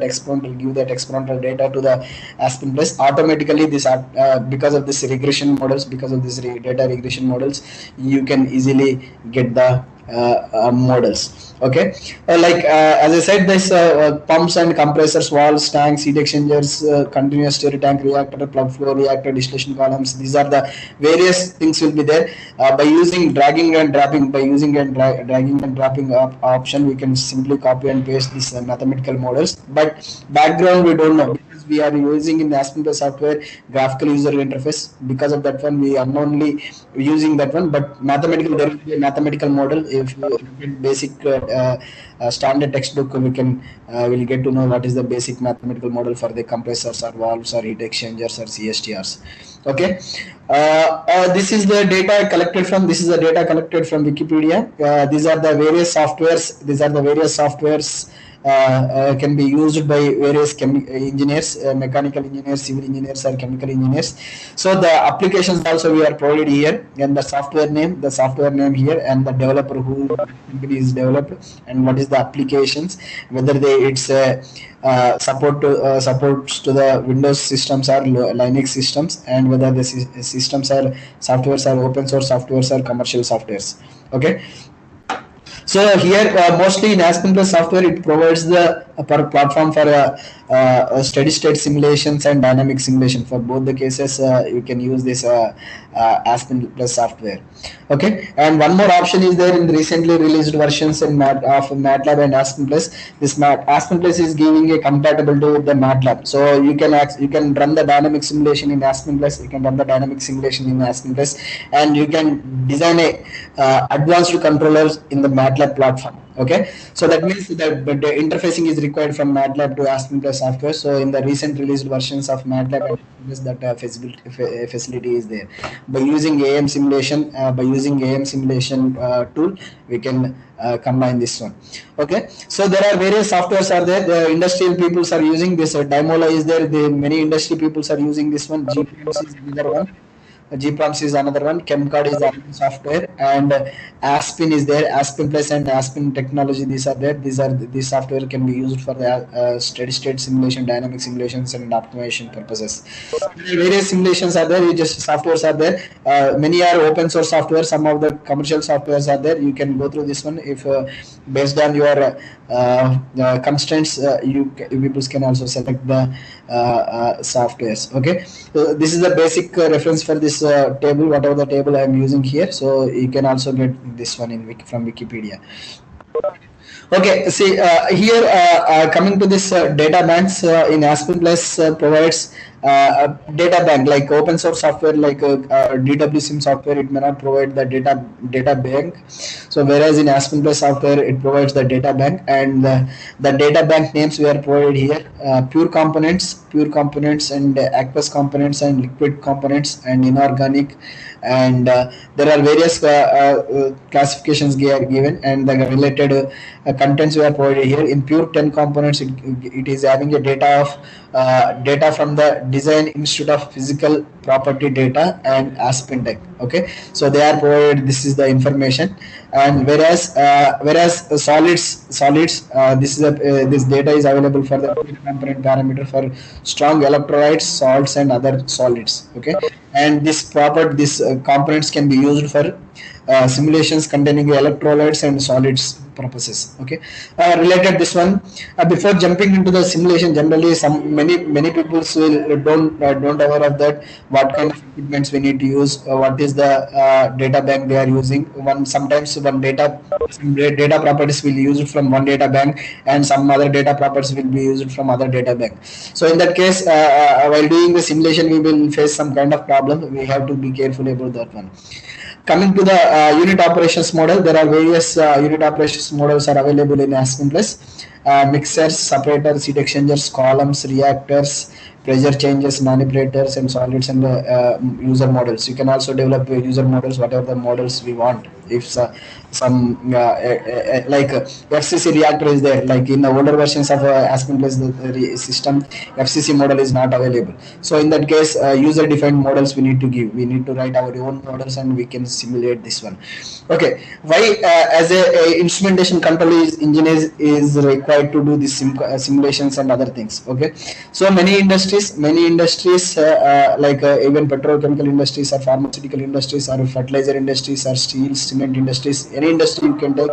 So all industries are depends. All industries are required for instrumentation control engineers, because without the instruments, and without having the final control elements, or without having the measuring sensors, industry it won't do anything. So especially if these final control elements are sensors, whatever the measuring instruments are there, if these instruments are working properly, means then only we can get the good information. So in that case, so this will be useful for various engineers. Like even instrumentation engineer should know what kind of dynamic behavior is giving these separators like distillation columns. Okay, heat exchanger, what kind of dynamic behavior is giving the heat exchangers. So if original simulation, or if the original heat exchanger gives some kind of dynamics, but by using with the help of whatever the instruments we are using, so that same kind of dynamic behavior is giving the dynamic behavior, means then the simulations of the heat exchangers, whatever we have done, and the experimental data, like from the sensors, whatever the data you are getting, so you will get some good so you will get some good idea about whether this heat exchangers are working properly or not. Like coming to the reactors. So reactors plays very important role, especially in the process industries. Reactors generally it converts from raw materials to the useful products. So it will converts from the raw materials into a useful product, where generally these reactors are classified into two ways. One is the batch reactors, continuous reactors, and semi-batch reactors. Okay, so again based on thermal energy, reactors are classified into endothermic reactions and exothermic reactions based on the reaction types. Okay, so if you are performing this exothermic reactions, if you are performing the exothermic reaction in the reactors, again we will have a problem of temperature controller and pressure control. Okay, so exothermic reactions are dangerous reactions. Okay, so we will try to control the reactor temperature. with the help of by how we will measure the temperature, with the help of the temperature sensors. We will try to measure this one, and the temperature can be controlled by manipulating the coolant flow rate. Whatever the coolant we are providing to the reactors, with the help of the coolant flow rate, we can manipulate the reactor temperature. Okay, like there are various options are there, but all those things can be simulated. All these things can be simulated in Aspen Plus softwares. Okay, so there are various, even in Aspen Plus, if you consider this mixers, splitters, there are various types of mixers splitters are there. Before using this one, before doing the simulation, we need to know what kind of mixer is there. If you are using the mixer, it can be used for a mixing of 3 streams, and these are the description we are given. So many people will forget about this one. We'll check this one also. Okay, these are the basic balance equations for the splitters. Okay, so again, as I said, in the Aspen Plus, we can perform the steady state simulations and dynamic simulation. We can easily perform the steady state simulations and dynamic simulations. Okay, in case of the steady state simulations, we may not find any kind of accumulation term here. Okay, in the steady state simulation, if you see here, so 2 streams are entering into the mixer and 1 stream is leaving. Okay, this is a simple basic mass balance equation. Here, but it is not having a dynamic term. It is not having a accumulation term, or it is not having a dynamic term. Okay, so even these are the various things we need to consider. Okay, next, moving towards this separator, various kinds of separators are there: decanter, separator 1, separator 2, and flash 2, flash 3. These are the separators we are having, and based on your use, we need to select this one. Or randomly, when some engineers they wanted to start with learn the Aspen Plus software, randomly they will select this flash 2 column, flash 3 3 column or decanter, but they don't know what is the use of this decanter. So that is what I wanted to highlight here. Before selecting one particular unit, you need to know what is the use of that particular point symbol. Okay, so now I see, now earlier I have discussed about this simple, even in this previous one here we have discussed about the simple mathematical model, simple steady state mass balance for the divider. So if the divider is combines with the divider and splitter combines with this separation unit, what will happen here? Okay, so here this is a simple separation unit. This is a simple separation unit. In the separation unit, these are the related split fraction balance equation, vapor balance equations are given here, and this is the block diagram. If you see in Aspen Plus, you will get, this is the symbol. Generally you will get it for the separator. Okay, but related to this one, by combining a separator, like as I said, there's mixer plus some combination of a separator, mixer, and this is a mixer and separator, combination of mixer and separator. See, simple here we are trying to write a simple mass balance equations for around the mixer.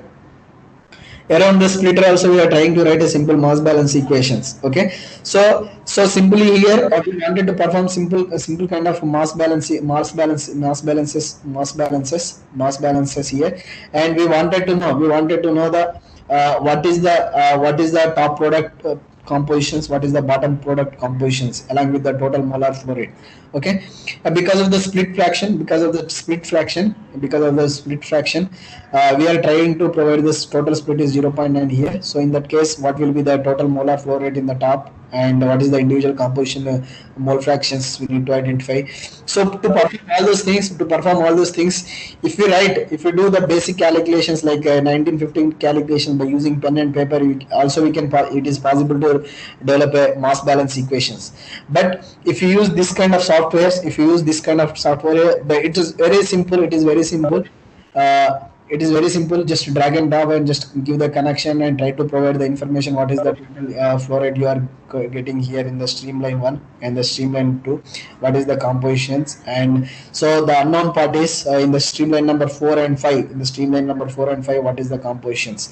Okay, so if you do by using pen and paper, it will take at least minimum half an hour time, and if you use softwares, you can easily, if you use any kind of good computation facilities, you can easily do this one.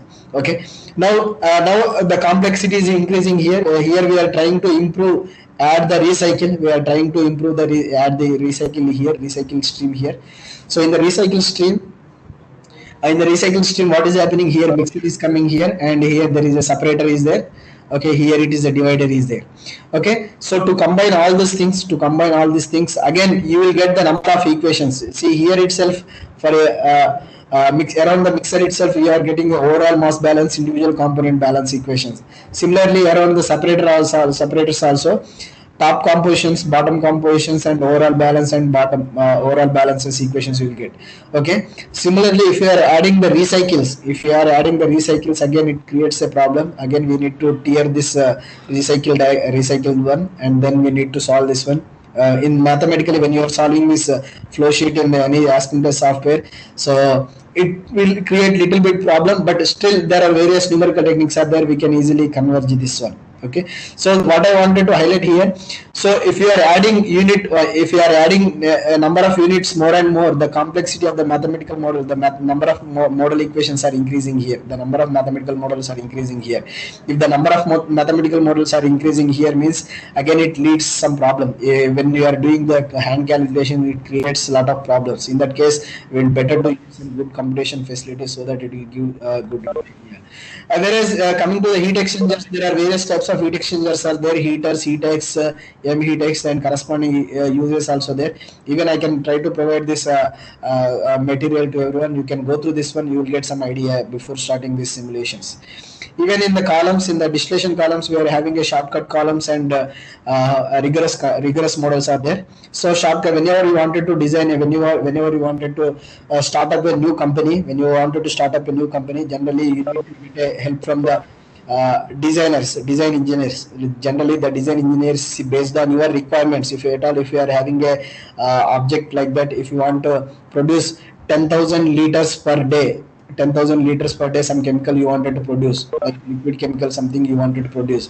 So your objective is 10,000 liters per day. So correspondingly you need to do some basic design calculations. The design engineer, he will tell that you need to use, this is a distillation column or this is the reactor and this many number of heat exchangers and this is the capacity, like design pressures and volume of the particular reactors and many things. Design parameters will be provided by the design engineers. So to perform all those things, if you want to identify all those things, you need to use this shortcut columns, shortcut distillation column. These shortcut distillation columns are very, very important. So after, from the shortcut distillation column, it will give some idea about what is the number of stages, what is the feed location, what is the reflux ratio, all those things it will give. Okay, so before designing a complex distillation column, we have to start with the rigorous, we have to start with this shortcut columns. Whatever the shortcut distillation columns, it will provide the information. That information will be used for the design of a rigorous distillation columns. These are the rigorous distillation column. Like for example, if you take this DSTW columns, this column, it will give the information of what is the number of stages, what is the feed location, what will be the reflux ratio. This kind of information it will provides. Okay, that information can be used in the rigorous distillation columns. Okay, in the rigorous distillation column, again the degrees of freedom will increases. So because of degrees of freedom, so we need to provide some information. That information can be obtained from the shortcut distillation columns. Okay, again here when we use this in the rigorous columns also, there are various columns are there. Okay, so if you want to do some kind of liquid extractions, we are having an extract symbol. That one we need to use. If you want to use some kind of cryogenic distillations, cryogenic, like high pressure columns are there. We need to use that high pressure columns.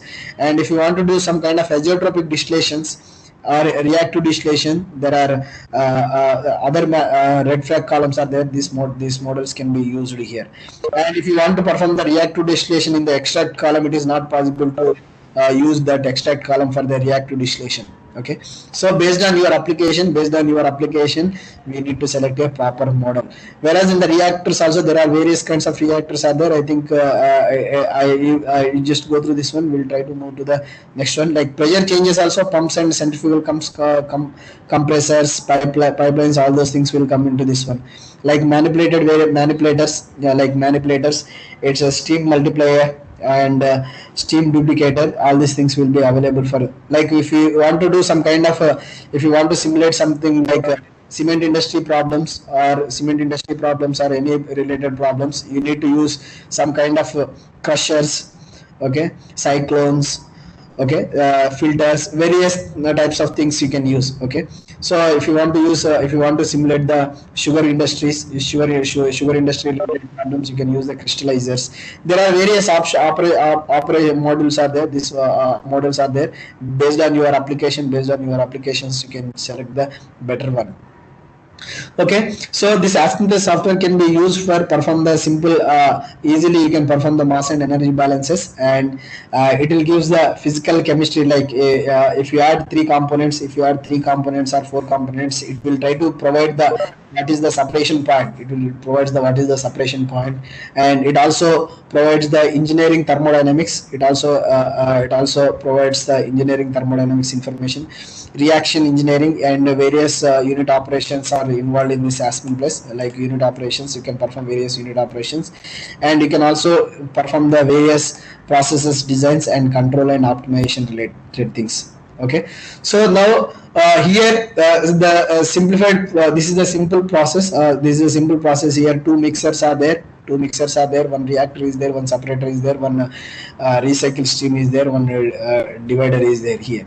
So we can perform easily the mass and energy balances by hands also, but it takes time consuming. It takes a lot of time. And if you use the process simulations softwares like Aspen Plus, and it's an option that you will get an easily solution. Okay. there are various things are there. Generally, if I continue this one, I'll focus on this. I'm familiar with this in Aspen interface of the Aspen Plus, and how to use the property analysis, how to set up a basic property process simulation. All those things we'll try to check. But here I'm not going to spend too much time for that one. We'll try to jump into the one particular problem. We'll try to jump into one particular Aspen Plus problem. And here, before doing the Aspen Plus a problem, so there are equation of states. There are some, based on this thermodynamic model, we need to select the basic thermodynamic model. We need to select the basic thermodynamic models. Okay, so the equation of states, we generally call the equation of states or equation of coefficient, generally we call.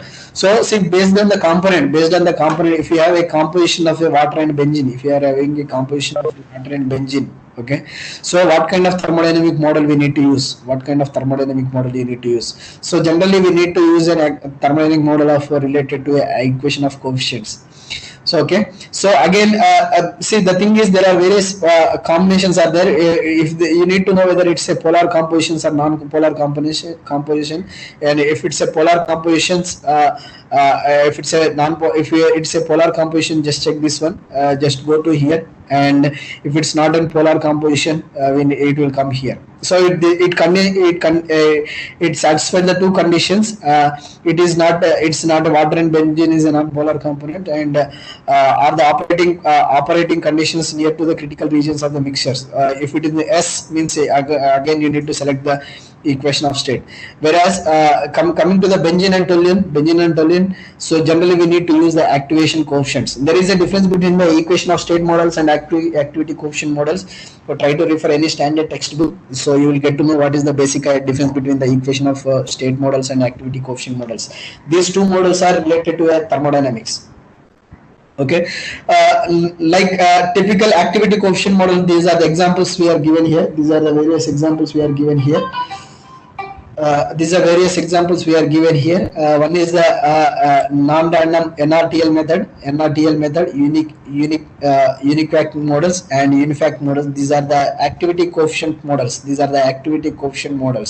So whereas this is the activity equation of state model, like equation of state models are different and activity state models are different. These are the types of equation of states. These are the equation of states like Ping-Robinson, Redlich-Kwong, and these are the equation of states. Okay, there is a difference between the activity coefficient models and equation of state models. Generally, in the equation of state models, we'll try to compute the pressures. Whereas in the activity coefficient models, interaction parameters and all those things will come into the pictures. Okay, these are the basic inputs. We need to provide. One is the input setup. The components name. What is the components name? That basic properties we need to provide. Then generally these three things will be available in the property analysis. Whereas in the first of all, we need to provide the properties means what kind of thermodynamic model you are using, and after selecting the thermodynamic model, what are the components you are using. After selecting the components, then we'll move to the process simulation. In the process simulation environment, there we'll try to select the this thing. Okay, again in the components, there are various things are there. Here I'm not going to discuss all those things. We'll try to move to the some simple distillation columns. We'll try to move into the simple distillation columns here. So this is an example. Here. We are trying to use the combination of mixer and pump here, and we are trying to provide the information in the streamline number 1 and streamline number 2. Okay, we are trying to provide the information in the streamline number 1 and 2, and three compositions are entering. In the streamline number 1, only pure water is entering. Okay, whereas in the streamline number 2, two chemicals are entering here. Okay, and related basic information we are providing here. What is the pressure and what is the temperature we are having for the two streamlines we are providing here. And for all the cases, for all the operations, we are providing what is the pressure. At least some kind of physical information we need to provide. The unknown parameters are what is the enthalpy, entropy, density, in the streamline number 4, 3, 4, all those things we need to compute. Okay, so it can be done. It can be done. It can be done in the Aspen Plus softwares or any software. But if you use the Aspen Plus software, because this they are providing the database. Okay, with that one, see, this kind of blocks will be available. You just drag and drop into the Aspen Plus. You can easily simulate this one. Okay, so here we are trying to do some kind of examples here. So I don't want to discuss all those things. We'll try to select. See this problem. This is the simple problem. A benzene and toluene problem is there. Okay, feed is having 40 mole% of the benzene, and remaining one is the toluene. Remaining 60% of the toluene is there, and total pressure we are given. Total pressure and total flow rates we are given here. And the basic objective here is you wanted to get the more than 90% of the benzene in top and less than 10% of the benzene in bottom. That is what you wanted to get. That is what your objective. Okay, so if you perform simple mass balance equations, we can easily get what will be the total molar flow rate in the bottom and the top total molar flow rate in the top and bottom. We can easily compute. Okay, by solving these two equations, we can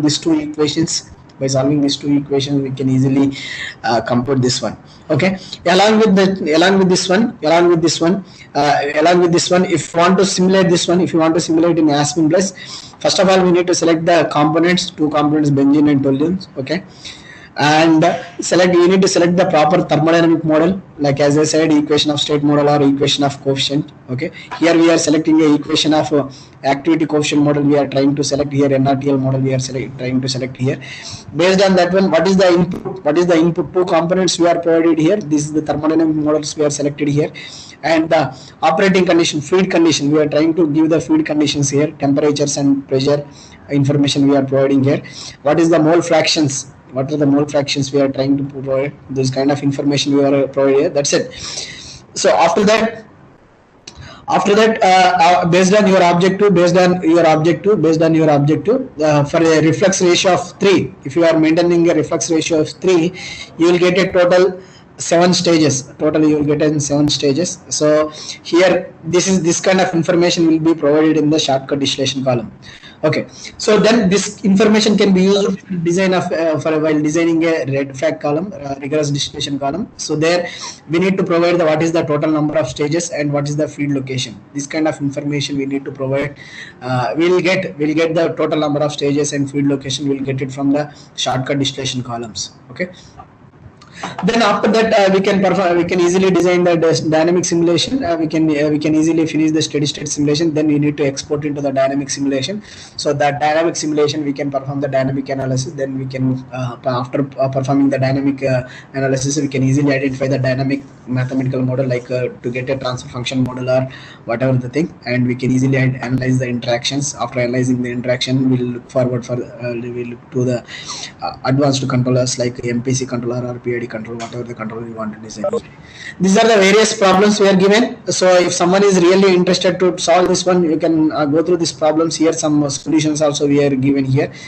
We'll provide it later. You just check that one. Now moving to the second part. Here. We'll try to discuss about the design and control of a cryogenic column, cryogenic distillation column. How the cryogenic columns are important, and how these cryogenic distillation columns are very important, and what are the challenges generally we will face while controlling the cryogenic columns. Generally, cryogenic means high pressure and low temperatures. So there we need to maintain the high pressures and low temperatures. Again, pressure control is again, it's a challenging problem. Pressure always, the controlling gases are very problem. Like if you want to control the fluid flow rate or anything, we can easily control. Somehow we can easily manage and we can easily control. Okay. Whereas if you want to control like gases, if you want to control like a gases, like it includes it also pressures. So it is a really problematic one. So it's a really challenging problem. So generally, these cryogenic columns are used for separation of alternative fuel like natural gas. Generally, natural gas we can consider call that CH4 is a methane is a natural gas. It is an alternative fuel, which is an efficient alternative fuel, and we get from naturally from natural gas itself. From the natural gas itself, we can easily collect the natural gas. From the natural gas itself, we can easily separate the nitrogen and methane or whatever. Okay, so this cryogenic distillation can be used to purify this mixture to yield the high purity of synthetic natural gas. There are some compositions are there here.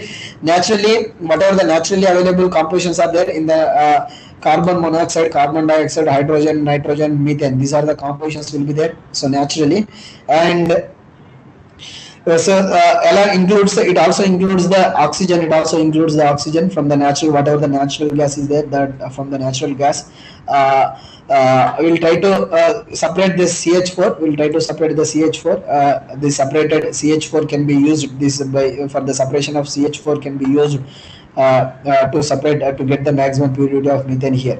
There are various stages are there here. I'm not going to discuss about this these stages, because what are the compositions we are collecting from naturally. So it is having a 34% of a methane. Okay, to increase this 34% to the 34% methane to the 59% methane. In between, we need to add various operations like compression. Compression we need to do. After the compression, we need to do the adsorption. In the adsorption, H2 and CH4 and N2 will only come. Remaining products will be remaining components can be removed here. Okay, in the adsorption stage, then this will be sent into the refrigeration unit. Okay, refrigeration or liquefaction unit, it will be sent. It's kind of an heat exchanger. It is a refrigeration unit. So there generally we will get in the methanation process itself. Because of the methanation, the methane is increased from 34% to the 54%. Okay, this composition can be sent to the whatever the composition after removing this hydrogen, after removing the carbon monoxide and carbon dioxide. It can be sent into the refrigeration unit. The refrigeration unit data will be seen here. So we will try to use hydrogen, methane, and nitrogen only as a raw material to the cryogenic columns. Okay, we need to separate this good amount of nitrogen from the top or bottom. Okay, here the independent variables. These are the around, if you consider this distillation columns, if you are considering the distillation columns, the independent variables are known like two variables. One is the known variables, another one is the unknown variables. These are all variables are independent variables. One is the feed flow rate, feed composition, feed temperature, and condenser pressures. These generally these are the known variables. Whereas coming to the unknown variables, total number of trays, feed tray location, column bottom slate, reflux ratio. As I said, in the Aspen Plus, we can easily identify what is the total number of stages. Okay, total number of trays. Okay, what is the feed location, like feed stage, what is the feed stage. This kind of information we can easily obtain from the Aspen Plus by using the shortcut distillation column, like DSTW column is there, right? In the DSTW column, we can easily obtain the we can optimize the number of feed stage to the feed stages and number of stages. Okay, so this kind of unknown, generally these are the unknown variables. These unknown variables will be given by the design engineer when you are fabricating your distillation columns. When you are fabricating your distillation column, so for particular process, particular design will be there. For particular process and particular design will be there. Generally, all these informations like number of stages, what is the feed location, and these information will be fixed by the design engineer. Okay, these are the known variables. Feed flow rate. What is the feed flow rate? By using the measuring instruments, by using any measuring instrument, we can easily measure this. What is the feed flow rate? What is the feed compositions? What is the feed temperature and condenser pressures? By using various instruments, we can easily find this one. Okay, coming to this one, whereas to the known variables, these are the various parameters: feed flow rate, feed composition, feed temperature, and condenser pressures will be given here. Condenser pressure is 3 megapascal. Okay, coming to the thermodynamic model, we are using the Pink-Robinson Pink-Robinson equation of state we are using here. Equilibrium stages, type of equilibrium stages we are using, we need to select the equilibrium, because whether it's a linear model or non-linear models, whether it's an equilibrium or non-equilibrium one, we need to try to select that one, because we are trying to do here some kind of separation process here. We are trying to use separation process, that's why we are trying to select here equilibrium models.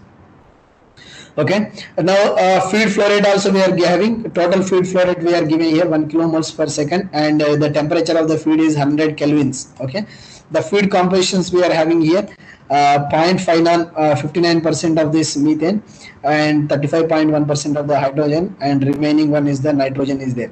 These are the three compositions. These are the three compositions we are sending into the separation unit. We are sending into the separation unit, and and here the total molar flow rate and temperature we are providing here. And coming to this one, condenser pressure also we are providing here. And from the unknown variables data, we need to identify what is the total number of stages and feed location, columns, bottoms rate, reflux ratio, all those things. As I said, by using this shortcut distillation columns, we need to design. Okay, this is the unknown variables information will be provided by the plant operator.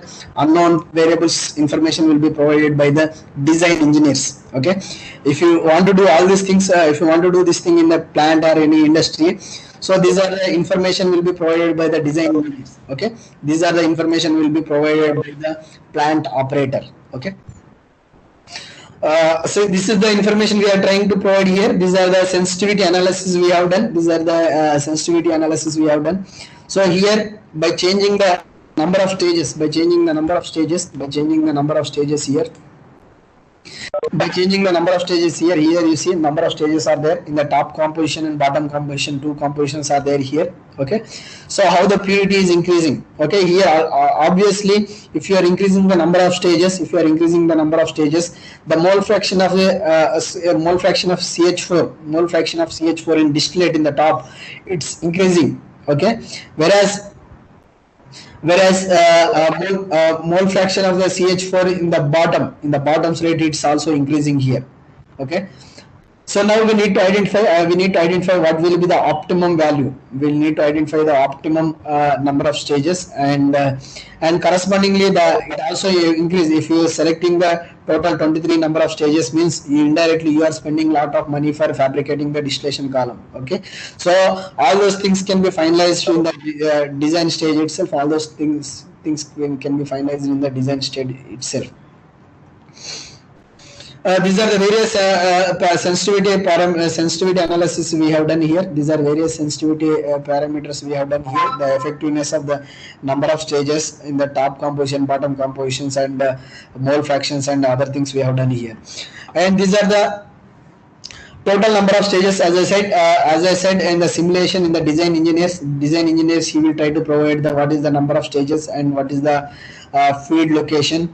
Okay, these are the unknown variable, but if you are trying to put it together in the operating condition, it is one of the operating condition. Okay, total number of stages will be this one, 23. Feed tray location is 6.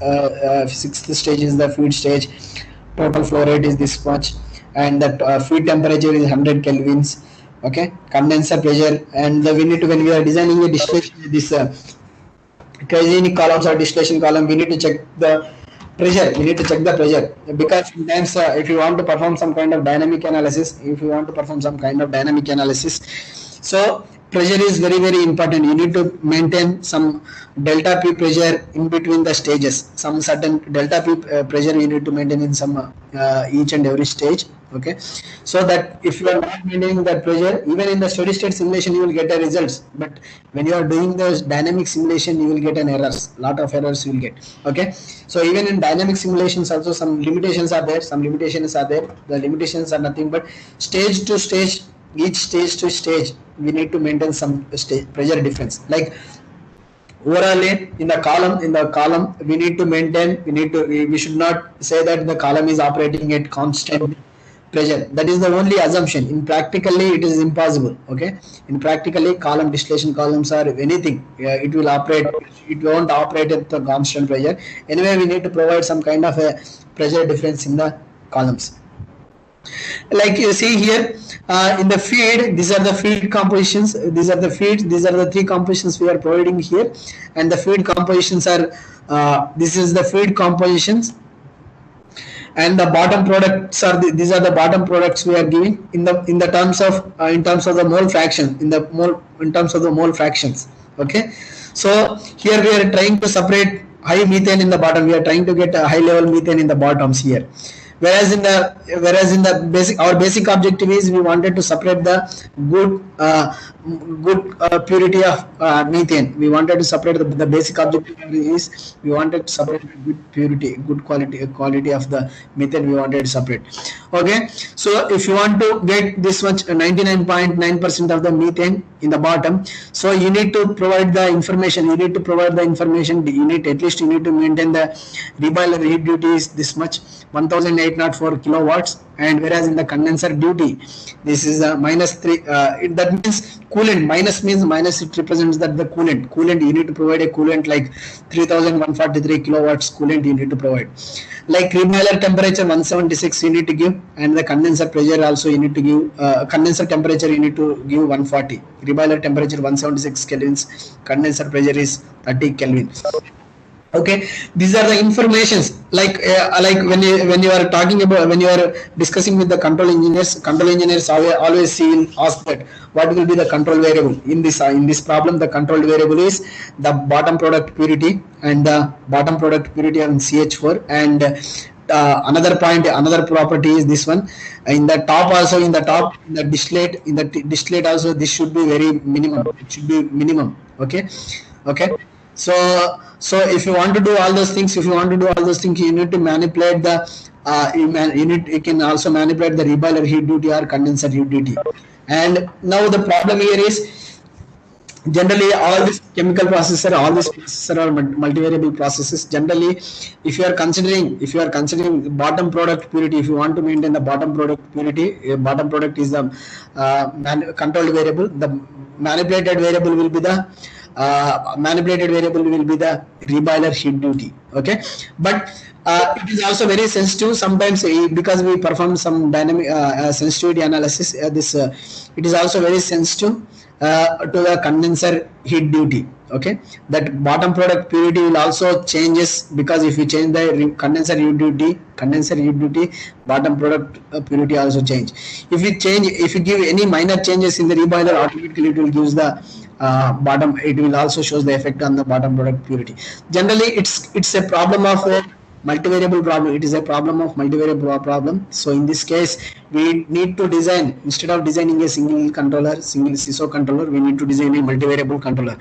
So as you may know, you might be know, most of the industries still now 95% of the loop level controllers are PID controllers only. We can take any industries. There is an IFAC, International Federation of Automatic Control report is there. Till now, till the date, 95% of the industries, 95% of the industries. So in the bottom level, in loop level controllers are PID controllers only. Always the loop level controllers are PID controllers only. Okay, with the help of simple PID controllers, instead of going to the advanced controllers, because the PID controller easily it can be designed. Okay, easily PID controller easily can divide. So with that one, with the help of simple multivariable PID controller, easily you can design a good controllers. Okay, so coming to this process here, so we wanted to separate the CH4 by using the cryogenic columns. Okay, by using the cryogenic column. But what you are trying to do here, cryogenic means you are converting the gaseous composition into a liquid compositions. Okay, that is what you are doing here. Cryogenic means you are converting gaseous compositions into a liquid compositions under the high pressures and lower temperatures. Okay, so then we need to perform the degrees of freedom analysis. That's what I said, known variables and unknown variables. So there, the variables we need to we need to identify whether the specified variables are optimized variables. Okay. So generally the optimized variables we need to perform some kind of optimization. We need to perform some kind of optimization here. Okay. The optimized variables are nothing but the feed stages. What is the feed stage? What is the number of stages? Total number of stages, and the feed location. Generally we need to optimize this one, and we can also optimize the reflux ratio and columns bottoms rates and reflux flow rates are the variables also we can consider as optimizer. We need to optimize these variables. So all these things can be performed by doing the sensitivity analysis. By you performing the sensitivity analysis, we can perform this one. Again, out of this one, so we need to fix this one because it is not always possible to change the feed stages and the total number of stages. So that's why we need to fix this one. But remaining variables are the reflux ratio and the columns bottoms rate and reflux flow rates are considered as a controlled variables. Okay, two controlled variables are there in these systems. Two controlled variables are there, and two manipulated variables are there. One is the reflux ratio, another one is the columns bottoms rate, and the controlled variables are as I said, controlled variables are top product composition, bottom product compositions of CH4, and minimum compositions in the composition bottom. Okay, so these are the variables can be fixed. These are the variables can be fixed in the design stage. As I said, in the design, as a design engineer, these are the variables need to fix. But whereas a control engineer, again, out of this all the variables, again control engineer, he will look at the options. Out of this one. These are the variables can be considered as a controlled variables. Okay, so this will give this one, and so again. So what we need to do, so after performing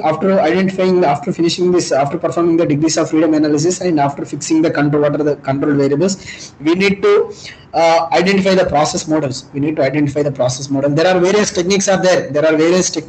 Even mathematically complex various identification techniques are there. Nowadays industry people, they are not bothering about the complex mathematical identification techniques. Okay, in theory level you can use all those things, but whereas industry peoples, whatever this Yokogawa peoples or UOP and Honeywell peoples, Siemens people, generally what they will do, they will visit their industry and they will try to identify the control variables, and after giving the control variable, they will try to give the bump tests. Bump tests are nothing but they will try to give the series of step changes. In the manipulated variables. The series of step changes gives in the manipulated variable. Correspondingly, the control variable dynamic behavior they will observe.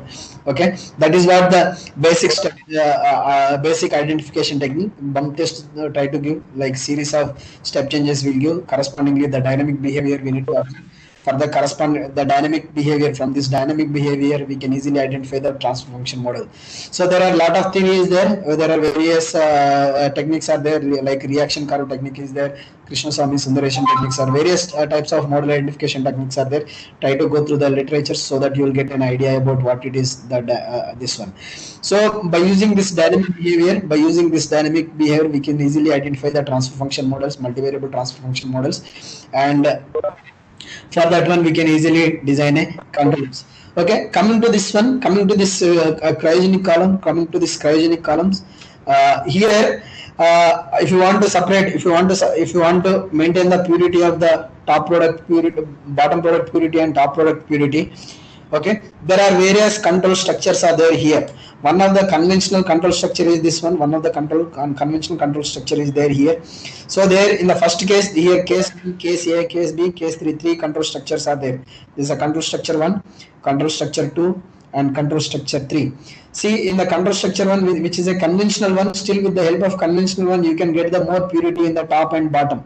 Okay, but whereas in the second configuration, you just see here. So in the second configuration, along with this conventional control structure, one more loop also added. One more loop added means another controller. One more loop is added. That loop is nothing but fixed reflux ratio. The fixed reflux ratio controller we have added here, and so comparatively comparatively control structure 1 and 2, control structure 2 will give the it will give the more bottom product purity here. But here we are along with this one control structure 2, for the control structure 2 again we try to add two more controllers. One is the top composition controller, another one is the bottom composition controller, distillate composition controller and bottom composition controller. Now you see here why industrial people they don't want to use complex control structures, because if you want to add the more complex controllers here, they need to use so many cables, so many wires, so many instrumentation. They need to use various instruments. The instrumentation level will increases here. The controllers also cost very high. So the basic idea is here, still many industry people they will try to use these control structures. Even some side companies there, still they are using the same control structure. They are trying to get the good profits. But as a theoretical engineer, as a researchers, we need to try to recommend some kind of control structures. So that's why we try to provide here two more control structures here. Okay, two more control structures here. With the help of these two control structures, still you will get under more uncertainty, under more disturbances. If you give more disturbances in the feed also, in the feed rate, if you are giving the more disturbance rates also, generally you will get the good purities here. Okay, but whereas if you are having more disturbances here, if you are having more disturbances in this case, generally you may not that product purity will change here. But even under the uncertainties, under the disturbances also, under the disturbances also, you will get more purity in the third control configuration. Okay, the only point here is investment related, that capital cost of the instrumentations or all those things will be increased here. Okay, then loops also increased here. Okay, still many industry people they won't recommend to the complex systems. Still simple control structures are enough to control the problem. Okay, this is another one problem. And coming to the third part here, I'm trying to discuss about the multivariable PID controllers and MPC for a reactive distillation here. You may not know what do you mean by reactive distillation, but I'll try to explain here. You wanted to try to do the reaction and separation in a single unit. That is what the reactive distillation column. Okay, here for a particular process, diphenyl carbonate is in process, which is a final product in the various industries, which is useful for manufacturing various products. There we will try to use the reactive distillation processes. So how reactive distillation, it's a intensified unit. Generally we consider as it's an intensified unit. Reactive distillation is an intensified unit. Okay, so it is intensified unit means you are combining more than single unit. You are combining more than single unit operations in a single unit. Okay, like if you are combining a reaction and separation into a single column, that's what the reactive distillation. Okay, by using this reactive distillation, we'll try to see here. So in the reactive distillation is very important because of it involves the process intensification techniques and reaction equilibrium constants it also overcomes. Okay, high conversions you can easily get it in the reactive distillation. That's why these reactive distillations are very important. Okay. So why control system is required for the reactive distillation? For suppressing the influence of the external disturbances. Okay, another one is the ensuring the stability of a chemical processes and optimize the performance of the chemical process. That's why we generally will try to use the control systems. Okay, so this is the scope and importance. Generally in the DPC processes, there are three reactions are there, and corresponding chemical kinetic reactions also were provided here. Reaction rate equations we are provided here, kinetics information, and along with this actuation energy we are given here. This is a simple process. See, this is an intensified unit. So this is an intensified unit. In the intensified unit, we are trying to perform the reaction and separation both together. We are trying to do here. And whatever the unknown, whatever the byproduct we are getting here, it is not a byproduct. It is not a byproduct which can be used as a recycle. DMC is there, dimethyl carbonate is there. This dimethyl carbonate can be recycled here. Dimethyl carbonate can be recycled here, so that you don't need to use new compositions. See here, DMC is there. Here DMC is there. Dimethyl carbonate is there, which can be recycled. So again and again, you don't need to purchase from the new raw material. You don't need to purchase. You just try to recycle this one. Generally, we consider it as an integrated process. It's an integrated process. In the integrated process, the top product, whatever the top product you are getting here, that top product can be recycled here. So this DMC can be involved in the reaction. Again, this DMC can be involved in the reaction. So that which can be recycled from by using the another distillation column here. Okay, so these are the raw materials we are trying to use here. Two raw materials we are trying to use here. This is the final product here. Dimethyl carbonate is the DPC is the diphenyl carbonate is an deep product here. This is what our basic objective to the separate this one. Okay, there are various options are there. So this is an intensified option. This is an intensified process. If someone even some one or two industries, they are using this intensified processes. One or two industry people are also using these intensified processes. Still conventional process also there. In the conventional process flow sheets, you will get more than this unit. Okay, in the conventional process, generally reactor will be there. From the reactor effluent will come into the separation unit. From the separation unit, again the separation will takes place here, and the second separation will be there. So to avoid number of units, we'll try to use the intensified systems. Okay, because already I have explained here why the intensified systems are important. Okay, so here what we have done here, we have done two things. We have designed the reactive distillation and separation column. Two things are there here. One is the reactive distillation, another one is the separation column. So in the both the reactive distillation and separation column, we have tried to optimize the number of stages to 65. Okay, separation stages in the separation column, the number of stages are we are optimized 25. Okay, so out of 65, the reactive stages are from 4 to 65 stages are the reactive stages. This is the reactive stages. Whatever the stage number 4 to 65 is there. This is the bottom one. This is the 65. Fifth one is the reboiler here. Reboiler heat duty. So reboiler one. This is also one of the stage here. Top stage is this one. Bottom stage is this one. Okay, so these are the reactive stages, because in the second column we are not using any reaction, we are not considering anything. But whereas in the feed stage, generally we'll get as a simulation engineer, feed stages will get in terms of like digits, like 4.59. 4.59 is a feed stage. But technically, if you discuss with the plant operator or plant engineer, generally feed stage they will consider as a numerical number, not like a digits. Okay, so as a here we need to do some kind of engineering techniques. Either it's a feed stage is 4 or 5. That is what you need to identify. And reflux ratio can be anything, and the operating pressure of a columns, we are given here. And stage pressure drops.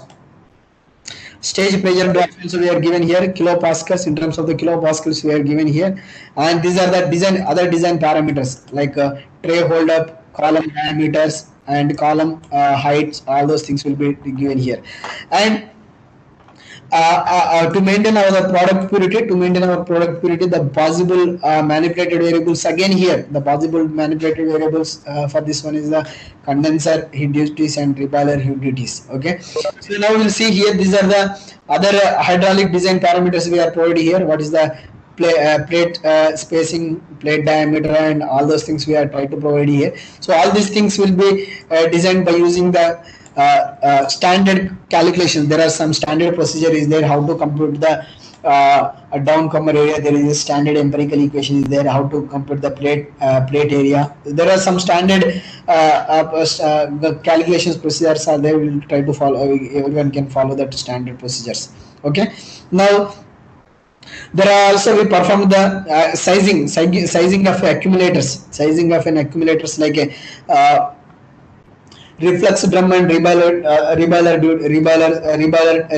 and reflux drums also we can easily do the computations. Okay, we need to fix, as a design engineer, we need to fix the L by D ratio, length to diameter ratio we need to fix. Based on that one, remaining calculations, like if you know the hold up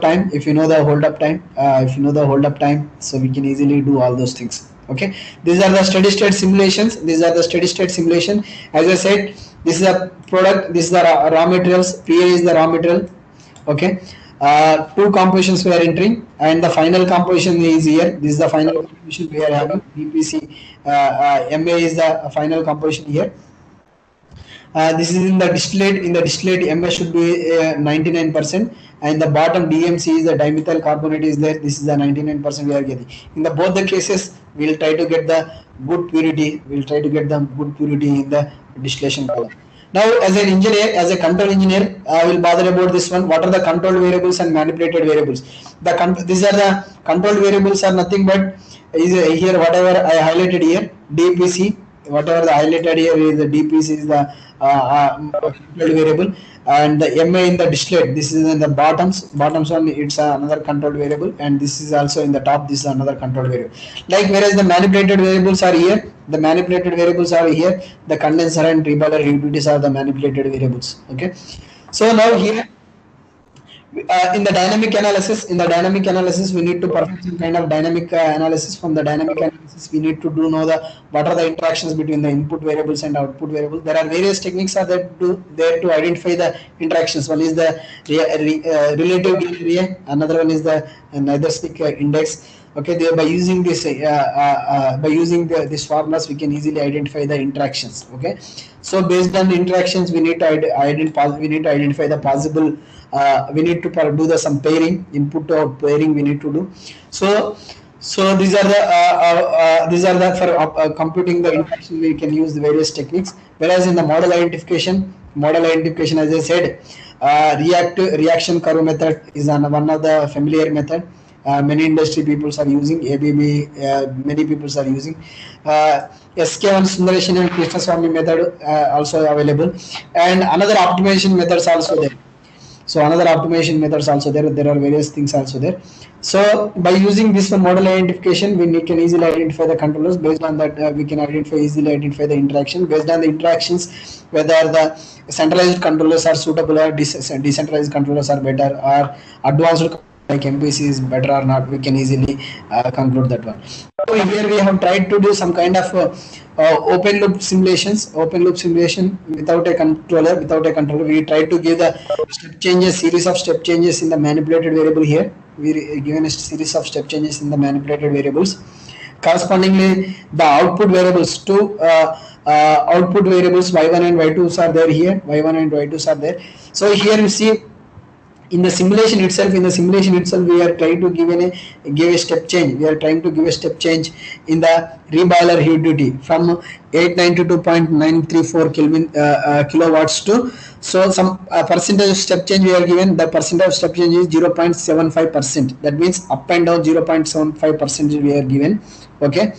So if you cross this 0.75%, so again this entire column is more sensitive, entire system is more sensitive. That's why we need to recommend the limitations. What will be the minimum reboiler heat duty, what will be the maximum reboiler heat duty. That is what the minimum operating condition and maximum operating condition informations we have. For this one, these are the two dynamic behaviors we are obtained here. One is the red color, one is the mole fraction of your DPC. In the bottom, blue color line, dashed line one is nothing but the mole fraction of the methyl acetate Y2. Okay. So if you give the step change in the condenser heat duty, so this kind of dynamic behavior you will see here. This kind of dynamic behavior in the Y1 and Y2. So what I understand from this open loop analysis, so one variable, especially DPC is having a more sensitive, more sensitive to the condenser heat duty and reboiler heat duty. Okay, so that's why what we have done here, we try to do some kind of model identification. We have done some kind of model identification. So that's why we found that we are giving step changes in manipulated variable 1 and 2, and we observed the y1 and y2s. Okay, correspondingly 4 transfer function models will get. Okay, for y1 for u1, whatever the direct it is, y1 is the direct response, and y2 whatever the response you will get, it's an interaction. It will give the another transfer function. Similarly, if you give a step change in u2, y2 is a direct response and y1 is an interaction. So this kind of tests we have done. At the end we got the transfer function models like this kind of transfer function models we got here. From this transfer function models, so you just see the interactions here. If you just see the interactions here, from these interactions, the system is having a more interactions. System is having a significant interaction, but still this is not severe interaction. These are not severe interaction, but with the help of decentralized controllers also we can easily control this one. Okay, so here what we have done here, this is the transfer function model we obtained. These are the transfer function models we are obtained, and the limitations of this manipulated variable 1 and 2 also we are recommended here, and the controlled variables limitations also we are tried to provide here, and based on the interaction analysis, the interactions also we computed with the help of relative. Okay, so now here I clearly mentioned here controlled variables, and 2 controlled variables are there, and 2 manipulated variables are there, and the possible disturbances we consider here, the feed flow rate of PA to RD column, and another one is the reboiler heat duty in the second column. The second column reboiler heat duty in the separation column. Second column from the pairing, describing that whatever the pairing from RGI recommendation, RGI calculation, RGI recommendations, the pairing. So y1 can be controlled with the help of by manipulating u1. That is what the pairing we are selected here. Y2 can be controlled by manipulating the u2. That is what the recommendation is giving. RGI is giving the recommendation. So here this same problem can be controlled with the help of a centralized controllers and decentralized controllers here. And in case of the decentralized controllers, we will find only straight loops, only 2 controllers will find, whereas in the centralized controller we will get 2 more controllers extra. Okay, the same control structure will be there, but whereas the U1 and U2 can be computed with the help of 4 controllers in the centralized controllers. Okay, these are by using the standard IMC rules. By using standard IMC rules, we straight away we can easily design the decentralized controllers. Okay, whereas a centralized controller by using the there are in the literature there are various techniques are there. In this one here we are used Tantu and Leslow method to compute the centralized controllers here. So with the help of this one here, we obtained at the end, we obtained the decentralized controllers and centralized controller for various models. So from the simulation, what we have done from the simulation, we have obtained a different model, first order model and first order plus time delay model and second order plus time delay model. So here we wanted to verify that whether which model gives the better dynamic behavior. So that's why we have done here. So if you see here, we have done some kind of closed loop simulation for the decentralized controllers. We have done some closed loop simulation for the decentralized controller. Okay, so always you see comparatively first order model and first order model, first order plus time delay model and second order plus time delay model, second order plus time delay model. Always the second order plus time delay model will give the better dynamic closed loop dynamic behavior. See here the settling time also very high. Here the interactions are very less. Here in the second case also interactions very less, and here the response is also better here. Okay. Similarly for the disturbances also we have done here disturbance rejections, for centralized case also we have done here. For the centralized case also still comparatively decentralized controller, centralized controller still very less time is there, still very less settling time. Without oscillations it will reach the set point here. So here what we have done here, we have compared the processes. We have compared the processes of the centralized controller and decentralized controller for a SOPTD model. Okay, SOPTD model. So here always the comparatively decentralized controller, always centralized controller, it will use the better dynamic behavior. So this integral time performance also computed for this one. You see, in all the cases, comparatively first order model, first order plus time delay model, first order plus second order plus time delay model. Always the second order plus time delay model gives the better. Always it is having a better responses comparatively other one for servo problems and regulatory problem. Both the things we have compared here. Okay, so here we have done some regulatory things, regulatory studies, disturbance rejection studies also we have done. So here also decentralized based SOPTD controller, decentralized based SOPTD controllers gives the in the simulation we have done in the simulation this is the dynamic behavior. So always the second order based controllers will give the better response here. See, so always the errors, integral errors also very less here for the centralized controllers. Okay, comparatively decentralized controllers, centralized controllers are always better. Okay, so now for the same problem we have done some kind of a model predictive controller. I think another faculty will be delivering the lecture on how to design a model predictive controller for this one. So straight away I'm not going in depth of this introduction to the model predictive controller, but model predictive controllers also can be designed here. Model predictive controller also can be designed here, but in the model predictive controller, these are the various few parameters are there. One is the sampling time. What is the sampling time you are choosing? What is the prediction horizon you are selecting? What is the control horizon you are selecting? And what are the control structure constraints you are putting? What are the control structures constraints you are putting? Constraints means limitations like input limitations and output limitations and all those things. Okay, so similarly here what we have done here, comparatively MPC also gives, MPC shows in the red color one here, MPC shows in the red color, but it is settling very fast, but it's having some kind of oscillations are there.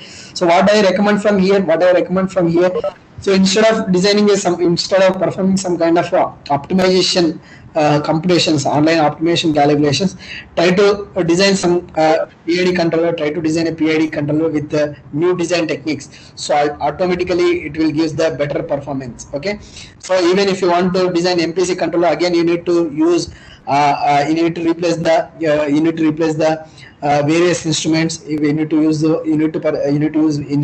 various instruments like a loop level instruments also you need to replace. Even in final control level, final control elements also we need to replace. So instead of doing all those things, still with the help of PID controller also we can easily control, but we need to use good techniques. These are the standard references I am used here for the presentation. These are the various standard references I consider.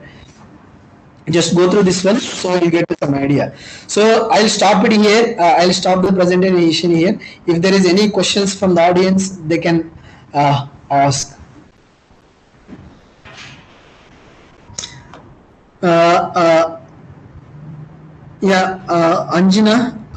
Ajina. Now I'll request the audience to ask the questions. Yes, sir. Audience, please, I'm requesting you to post the doubts in the chat box, or you can ask by unmuting itself.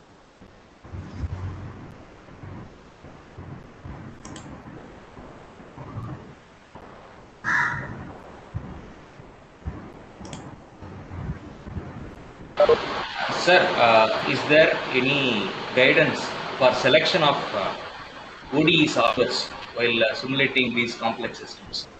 Okay, actually, say yes, it's possible. There is no guidelines. But based on your simulation experience and based on the non-linear complexity of the model, based on the stiffness of the models, we can identify the models. But till now, I'm having some kind of I have done some kind of simulations but I can share some material. But till now in the literature, there is no guidelines for selection of a particular for this particular problem, for this kind of problem to select this kind of math solvers. Some recommendations are there, but if you are especially if you are solving like plant wide flow sheets. So in the plant wide flow sheets, you may have more than 100 units will be there. So in that case, it is very difficult. It is very difficult to control. It is very difficult to identify the which numerical method will give the better simulation results. Okay. So based on our experience, based on the simulation engineer experience, we need to identify.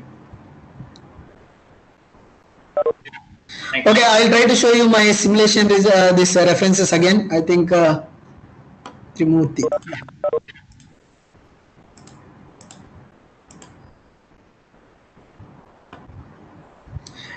Can I use centralized controller for highly coupled system? Yes, you can use the high coupled system. You can use the centralized controllers. Yeah. Did you see this one references? Yes, sir. Yeah. In part 2, what is the difference between the reflex ratio flow rate controller and reflex ratio controller? See, a reflex ratio can be maintained constant by changing the various parameters. Like if you are having a two variables A and B, the reflex ratio can be constant. You can change A and B, but you can make it the reflex ratio can be constant. That means reflex ratio means L by D ratio, liquid to distillate ratio. Liquid to distillate ratio, you can manipulate the reflex ratio to distillate ratio. You can manipulate you can put the constant reflex ratio to distillate rate. You can constant, but you can change the reflex flow rate and distillate flow rates. But you can keep it the constant.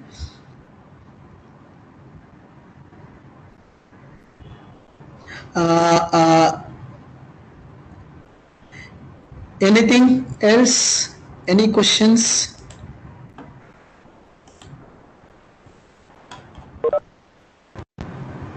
So which software is better for simulation, MATLAB or this one? See what I have done here. I have used in the reactive distillation process. What I have done the dynamic simulation in Aspen Press, but I wanted to design some advanced controller.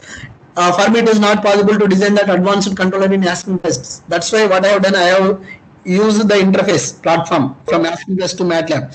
So with the help of that one, I have used this one. So I can't say anything, but based on your experience and your requirement, what is your requirement? So based on that one, you can choose what software is better. Okay, but if you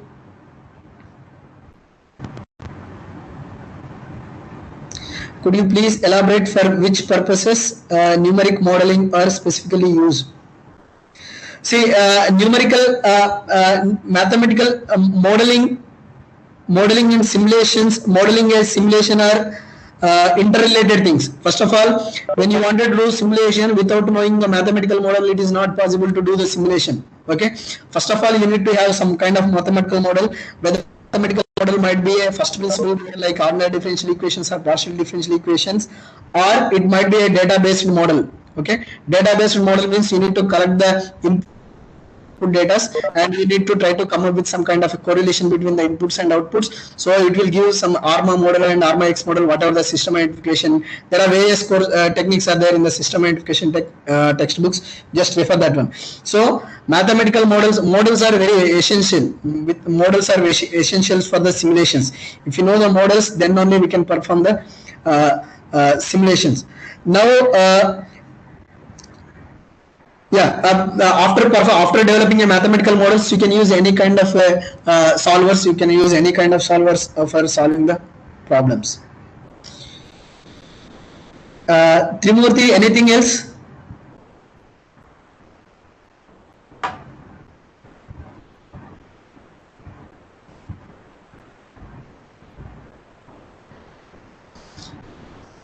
Okay, any questions? Trimurti, your doubt is clear, no?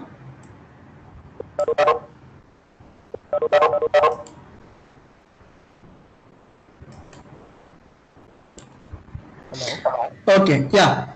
Sir, this is Tirumudi here. Yeah. Actually, what I have come across, this numerical model is something different than normal mathematical modeling.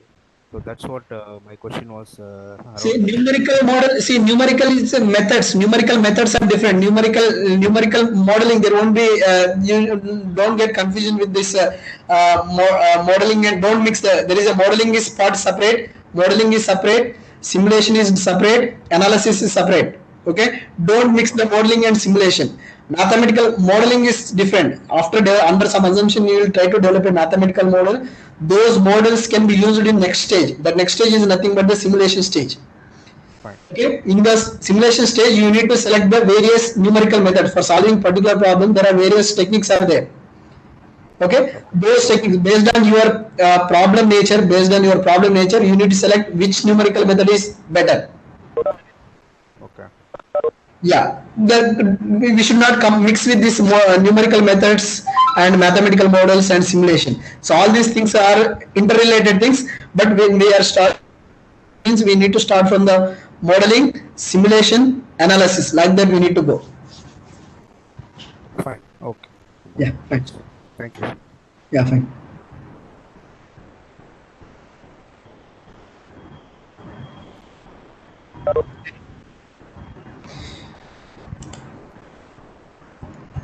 I think if there is any questions, you can ask now. Otherwise, ma'am, Kanalakshmi ma'am. Yes, sir. Yes, ma'am. I am done, ma'am. Thank you, sir. Wait, sir. There is brilliant, sir.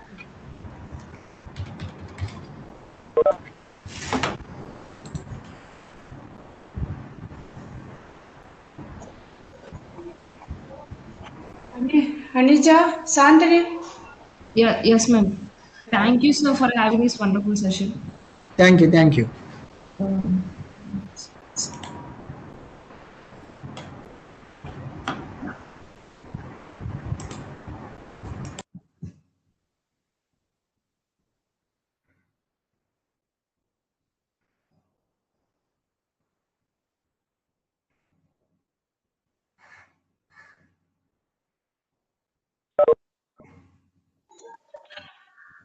Hello.